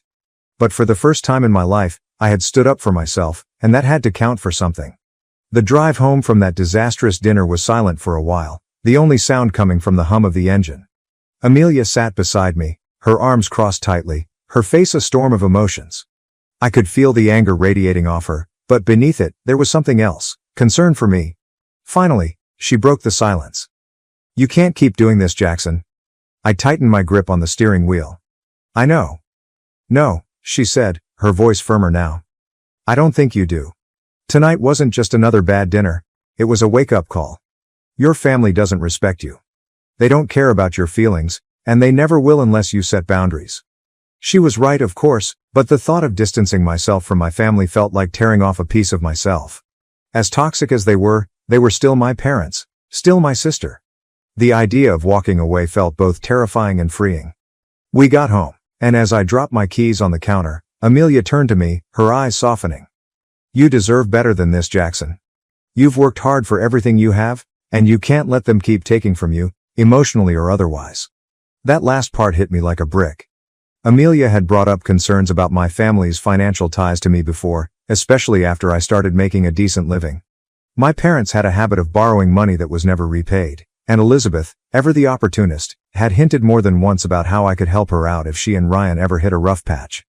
I had always brushed it off, thinking it was just family dynamics, but now it felt like another layer of manipulation. "I need to think about this," I said finally, my voice heavy. Amelia nodded. "Take your time, but don't let them guilt you into staying in this cycle." The next day, I called my friend and coworker Adam. Adam was a sharp, no-nonsense lawyer who had helped me out with a few contracts at work. If anyone could give me sound advice, it was him. We met for coffee at a quiet cafe downtown. As I laid out the situation, Adam listened intently, his expression unreadable. "First off," he said when I finished, "you need to protect yourself. If your family has access to any of your accounts, cut that off immediately. And if you're serious about setting boundaries, you might need to consider more than just limiting contact. You might need to get legal protection." Legal protection? I asked, my stomach sinking. Adam nodded. Look, I'm not saying they're going to sue you or anything, but if your parents or sister feel entitled to your money or anything else, you need to make sure they can't take advantage of you.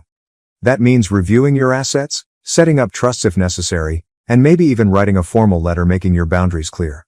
The thought of it all made my head spin, but I knew he was right. My family had shown time and time again that they didn't respect me, and if I didn't take action, I'd only have myself to blame when things got worse. Over the next few weeks, I began the process of disentangling myself from my family's financial reach. I closed joint accounts my parents had access to, updated the beneficiaries on my insurance policies, and even had Adam draft a will that explicitly stated how my assets would be handled. It felt surreal, like I was preparing for some kind of war, but it was also empowering. Amelia was my rock through it all. She encouraged me every step of the way, reminding me that I wasn't doing this out of spite but to protect myself. This isn't about hurting them, she said one night as we reviewed the documents Adam had prepared. It's about making sure they can't hurt you anymore. The real test came when my parents called a week later. My mother's voice was sugary sweet as she asked if I'd like to come over for dinner to smooth things over. I could hear Elizabeth in the background, laughing about something with Ryan. The image of them sitting there, planning their next subtle dig at my expense, made my stomach turn. I'm sorry, Mom, I said, keeping my voice steady. But I think it's best if I take some time away from the family for now. There was a pause, and then her tone shifted. Jackson, don't be ridiculous, we're family. We need to stick together. Family doesn't mean I have to tolerate being disrespected, I said, surprising myself with how calm I sounded. I need to do this for my own well-being. She sighed heavily, the kind of sigh that was meant to convey disappointment. Fine, if that's how you feel. It wasn't long before the guilt tripping began. Over the next few days, I received a string of messages from both my parents and Elizabeth. My dad kept it short and gruff, accusing me of overreacting and telling me to man up. Elizabeth, predictably, made it all about herself, sending texts like, I can't believe you'd cut us off like this after everything I've done for you. But the one that hit the hardest was from my mother. I just want you to know how much this is hurting us. We've always loved you, Jackson, even if you can't see it. I almost caved after that one. Almost. But Amelia was there, reminding me of why I had made this decision in the first place. Love doesn't look like manipulation, she said gently. And if they really love you, they'll respect your need for space. As time went on, the messages tapered off. My parents stopped calling, and Elizabeth moved on to other targets for her attention. It was a strange feeling, being free from their constant judgment and demands.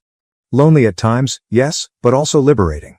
I focused on my work, my relationship with Amelia, and rebuilding my sense of self-worth. For the first time in my life, I wasn't living in Elizabeth's shadow or bending over backward to please my parents. I was just me, and it felt good. But even as I started to heal, I couldn't shake the feeling that this was just the beginning. My family wasn't the type to let things go quietly, and I had a sinking suspicion that my decision to set boundaries would come with consequences I hadn't yet anticipated. The first sign that things were escalating came in the form of a voicemail from my mother. It was late on a Tuesday night when I saw her name flash on my phone screen. I let it go to voicemail, not ready to dive back into the family drama just yet, but the message she left was hard to ignore. Jackson, she began, her tone clipped and formal, the kind she used when she was holding back anger. Your father and I have been talking, and we feel it's time to discuss the family inheritance. There are some things you need to understand about how we've planned for the future. Call me back as soon as you can. Inheritance. The word sent a chill down my spine. I'd always suspected my parents would use it as a tool to manipulate me, and now it seemed that suspicion was coming true. I replayed the voicemail for Amelia later that evening, pacing the living room as I spoke. This is them trying to reel me back in, I said, frustration bubbling under the surface. They can't stand that I've set boundaries, so now they're dangling the inheritance in front of me like a carrot on a stick. Amelia frowned, her arms crossed as she leaned against the kitchen counter. You don't even care about the inheritance, do you? Not really, I admitted. But it's the principle of it. They're trying to control me again, and I'm not sure how to handle it. Don't play their game, she said firmly. If you call her back, they'll just use it as an opportunity to guilt trip you. Stick to your boundaries. I knew she was right, but the thought of ignoring the call entirely felt wrong. So the next morning, I texted my mother instead. I got your message. I'm not interested in discussing inheritance right now. I'll reach out when I'm ready. Her response came almost immediately. That's not how this works, Jackson. This is a family matter, and you need to be part of the conversation. I didn't reply. Over the next few days, the messages continued.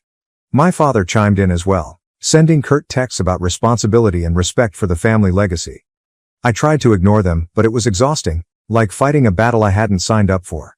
Then, out of nowhere, Elizabeth entered the fray. She showed up at my office unannounced, striding in like she owned the place. My coworkers exchanged awkward glances as she swept past them to my desk. "Jackson," she said, her voice dripping with condescension. "We need to talk." I gestured for her to follow me into the conference room, not wanting to make a scene. Once the door was closed, I turned to her, arms crossed. "What are you doing here, Elizabeth?" She smiled, but it was the kind of smile that made my stomach churn. "I'm here because Mom and Dad are worried about you. They say you're refusing to discuss the inheritance." "I'm not refusing," I said evenly. "I'm just not interested right now." "Well, you should be," she said, her tone sharpening. "This isn't just about you, Jackson. It's about the entire family. Mom and Dad have worked hard to build this, and you're acting like a spoiled child by ignoring them." I clenched my jaw, trying to keep my composure. "Elizabeth, if you come here to lecture me, you can leave. I've made my decision." Her smile faltered, and for a moment, I saw a flash of something behind her eyes. Anger, maybe, or frustration? But she recovered quickly. "Fine," she said, turning to leave. "But don't say I didn't warn you when this all blows up in your face." The encounter left me rattled. Elizabeth's sudden involvement felt calculated, like she was trying to position herself as the savior of the family while painting me as the black sheep. And it wasn't long before I found out just how far she was willing to go. A few weeks later, I got a call from Adam, my lawyer friend. "Jackson," he said, his voice urgent. "I found something you need to see." He sent me an email with an attachment, a financial statement linked to a bank account in Elizabeth's name. The balance was staggering, over $600,000. But what caught my attention was the list of deposits, all marked as transfers from my parents. I stared at the screen, my heart pounding. "This can't be real," I muttered. "It's real," Adam said. I double-checked. "Your parents have been funneling money into this account for years, probably under the guise of helping her with expenses." "Why would they do this?" I asked, though the answer was already forming in my mind. Elizabeth was their golden child, the one who could do no wrong. Of course they'd bankroll her life while leaving me to fend for myself. "You need to confront them about this," Adam said. "And you might want to consider taking legal action to protect yourself. This kind of favoritism could have serious implications for the inheritance or anything else they might try to manipulate you with." The thought of confronting my parents or Elizabeth about this made my stomach turn, but I knew Adam was right. I couldn't let this go unchecked. That weekend, I invited my parents over to my apartment. Amelia was there for support, her presence a steadying force as I prepared for what I knew would be an explosive conversation. When my parents arrived, they were all smiles, as if nothing was wrong. But their expressions changed the moment I brought up the bank account. "I know about the money you've been giving Elizabeth," I said, my voice calm but firm. "Over $600,000. Care to explain?" My mother's face turned pale, while my father's jaw tightened. "That's none of your business," he said gruffly. "It is my business," I shot back. "Because it's a blatant example of how you've always favored her over me. And now you're trying to use the inheritance to manipulate me. I'm done with it." My mother tried to placate me, her voice trembling. "Jackson, we did what we thought was best. Elizabeth needed help." "She needed help?" I interrupted, my anger boiling over. "While I've been working my ass off to make ends meet, you've been handing her hundreds of thousands of dollars. Do you even hear how ridiculous that sounds?" The argument escalated from there, voices rising as years of resentment came to the surface. My father accused me of being ungrateful, while my mother pleaded for me to see reason. But I wasn't backing down. "You've always put Elizabeth first," I said, my voice shaking. "And I'm done pretending that's okay. If you want to continue this dynamic, fine. But I won't be part of it anymore." The conversation ended with my parents storming out, my mother in tears and my father muttering something about family loyalty. Amelia hugged me tightly as the door closed behind them, her support the only thing keeping me grounded. For the first time, I felt like I had truly taken a stand. It wasn't easy, and I knew there would be fallout, but I also knew it was the only way to reclaim my life. The decision to take legal action against my parents wasn't one I made lightly. For weeks after discovering Elizabeth's secret bank account, I wrestled with the implications of what it meant to sue my own family. But the more I thought about it, the clearer it became. This wasn't just about the money. It was about standing up for myself and finally breaking free from the toxic grip my family had on me. Amelia supported me from the beginning, though she made it clear it was my decision to make. "Whatever you decide, I'm with you," she said one night as we sat on the couch, the glow of the TV illuminating her determined expression. "But if you go through with this, you need to be prepared for how ugly it might get." She wasn't wrong. I knew my parents wouldn't take this lying down, and Elizabeth would undoubtedly make it her mission to turn the situation to her advantage. But I also knew I couldn't let fear hold me back any longer. The first step was consulting with Adam, my lawyer friend. He recommended bringing in a specialist, someone with experience in family financial disputes. That's how I met Lauren Green, a sharp and no-nonsense attorney who had a reputation for handling complex cases with precision. Lauren didn't sugarcoat anything during our first meeting. "This is going to be messy," she said, her piercing blue eyes locked on mine. "But based on what you've told me and the evidence you've provided, you have a solid case. If we can prove financial manipulation and favoritism that's impacted your inheritance or financial stability, we can argue for compensation." We began building the case, combing through years of financial records, emails, and text messages. Adam helped me track down additional documentation, including statements from family members who had witnessed the blatant favoritism over the years. My cousin Claire, who had always been quietly supportive, agreed to testify. "I've seen how they treat you, Jackson," she said over the phone. "It's not right, and it's about time someone called them out on it." The hardest part was revisiting all the moments that had led to this point. Every slight, every insult, every time I was made to feel like I wasn't enough, it all came rushing back as I pieced together the timeline of my family's dysfunction. But with each new piece of evidence, I felt a renewed sense of purpose. This wasn't just about me anymore. It was about setting a precedent, about showing that people couldn't get away with treating others like this, even if they were family. When the lawsuit was officially filed, the fallout was immediate.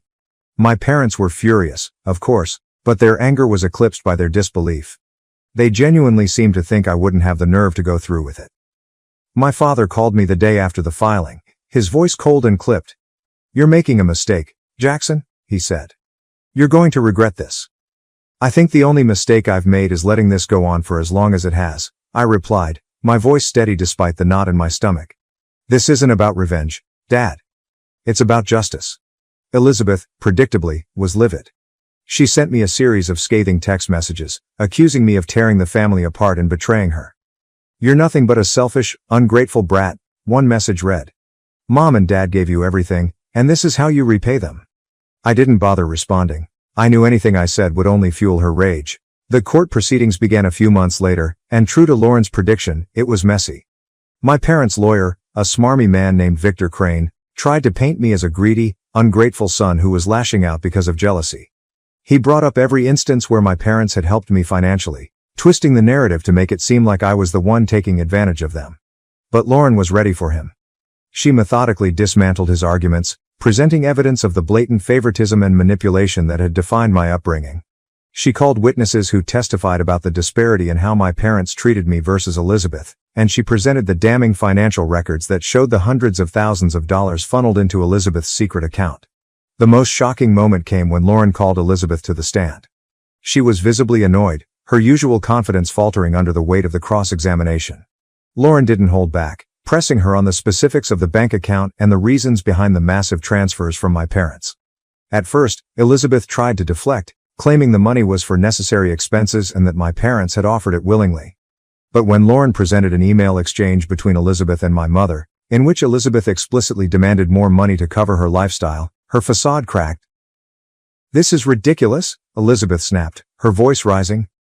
"I don't see why this is even relevant. Jackson is just jealous because he's always been second best." The courtroom fell silent, her words hanging in the air like a confession. Lauren let the moment linger before calmly turning to the judge. "I think that speaks for itself, Your Honor." The trial lasted several weeks, each day more exhausting than the last. But when the verdict finally came, it was worth every moment of stress and heartache.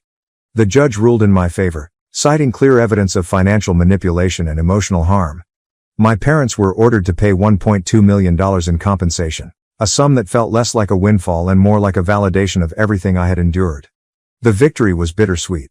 I knew the money wouldn't fix the damage my family had done, and it certainly wouldn't repair our broken relationships. But it was a start. A way to reclaim my life and move forward without the weight of their manipulation holding me back. As Amelia and I left the courthouse that day, hand in hand, I felt a sense of relief I hadn't felt in years. For the first time, I was free. Free to live my life on my own terms, free to build a future that wasn't defined by the shadows of my past. And for the first time, I truly believed I deserved it. Moving to a new city was Amelia's idea, but as soon as she suggested it, I knew it was exactly what we needed. The court case had drained me emotionally and mentally, and staying in the same city felt like staying in the shadow of everything that had happened. The whispers, the sideways glances from people who knew my family, it was suffocating. Amelia found a place 400 kilometers away, a modest but charming apartment in a quiet neighborhood.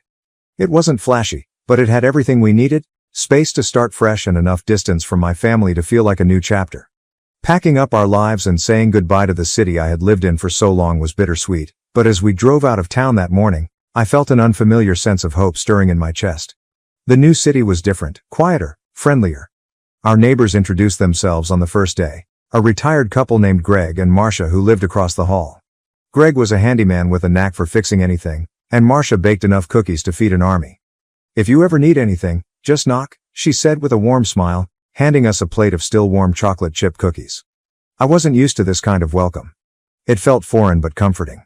Amelia and I threw ourselves into settling in. She started working remotely for her marketing firm, and I found a job managing operations for a local tech startup. It was smaller than what I was used to, but the environment was welcoming, and the lack of corporate drama was a relief. For the first time in years, I felt like I could breathe. The real work, though, began when Amelia suggested we try therapy. "We've been through so much, Jackson," she said one evening as we unpacked boxes in the living room. "I think it could help both of us process everything and maybe help us figure out how to move forward." I hesitated at first. Therapy wasn't something I'd ever considered. It felt too vulnerable, too exposing. But Amelia was patient, and eventually, I agreed to give it a try. That's how we met Dr. Claire Matthews, a calm and empathetic therapist who had a way of making you feel safe, even when you were bearing your soul. Our first few sessions were rough. Talking about my family dredged up memories I'd buried for years, the favoritism, the manipulation, the constant feeling of being less than. It all came flooding back, and there were moments when I wanted to walk out of her office and never look back. But Amelia was there, her presence steady and unwavering, and with time, I started to open up. Dr. Matthews helped me see patterns I hadn't fully understood before. She showed me how my parents' behavior had shaped not only my self-esteem but also my relationships and decision-making. "You've spent so much of your life trying to prove your worth to people who were never going to see it," she said during one session. "It's time to focus on what you want and what makes you happy." Amelia and I also worked on our relationship in therapy. The lawsuit, the family drama, the stress, it had taken a toll on both of us, and I hadn't realized how much until we started unpacking it. But the process brought us closer. For the first time, we weren't just surviving, we were building something real, something strong. Thank you for watching. If you haven't subscribed yet, please do so and hit the notification bell to stay updated with more shocking real-life stories happening around you.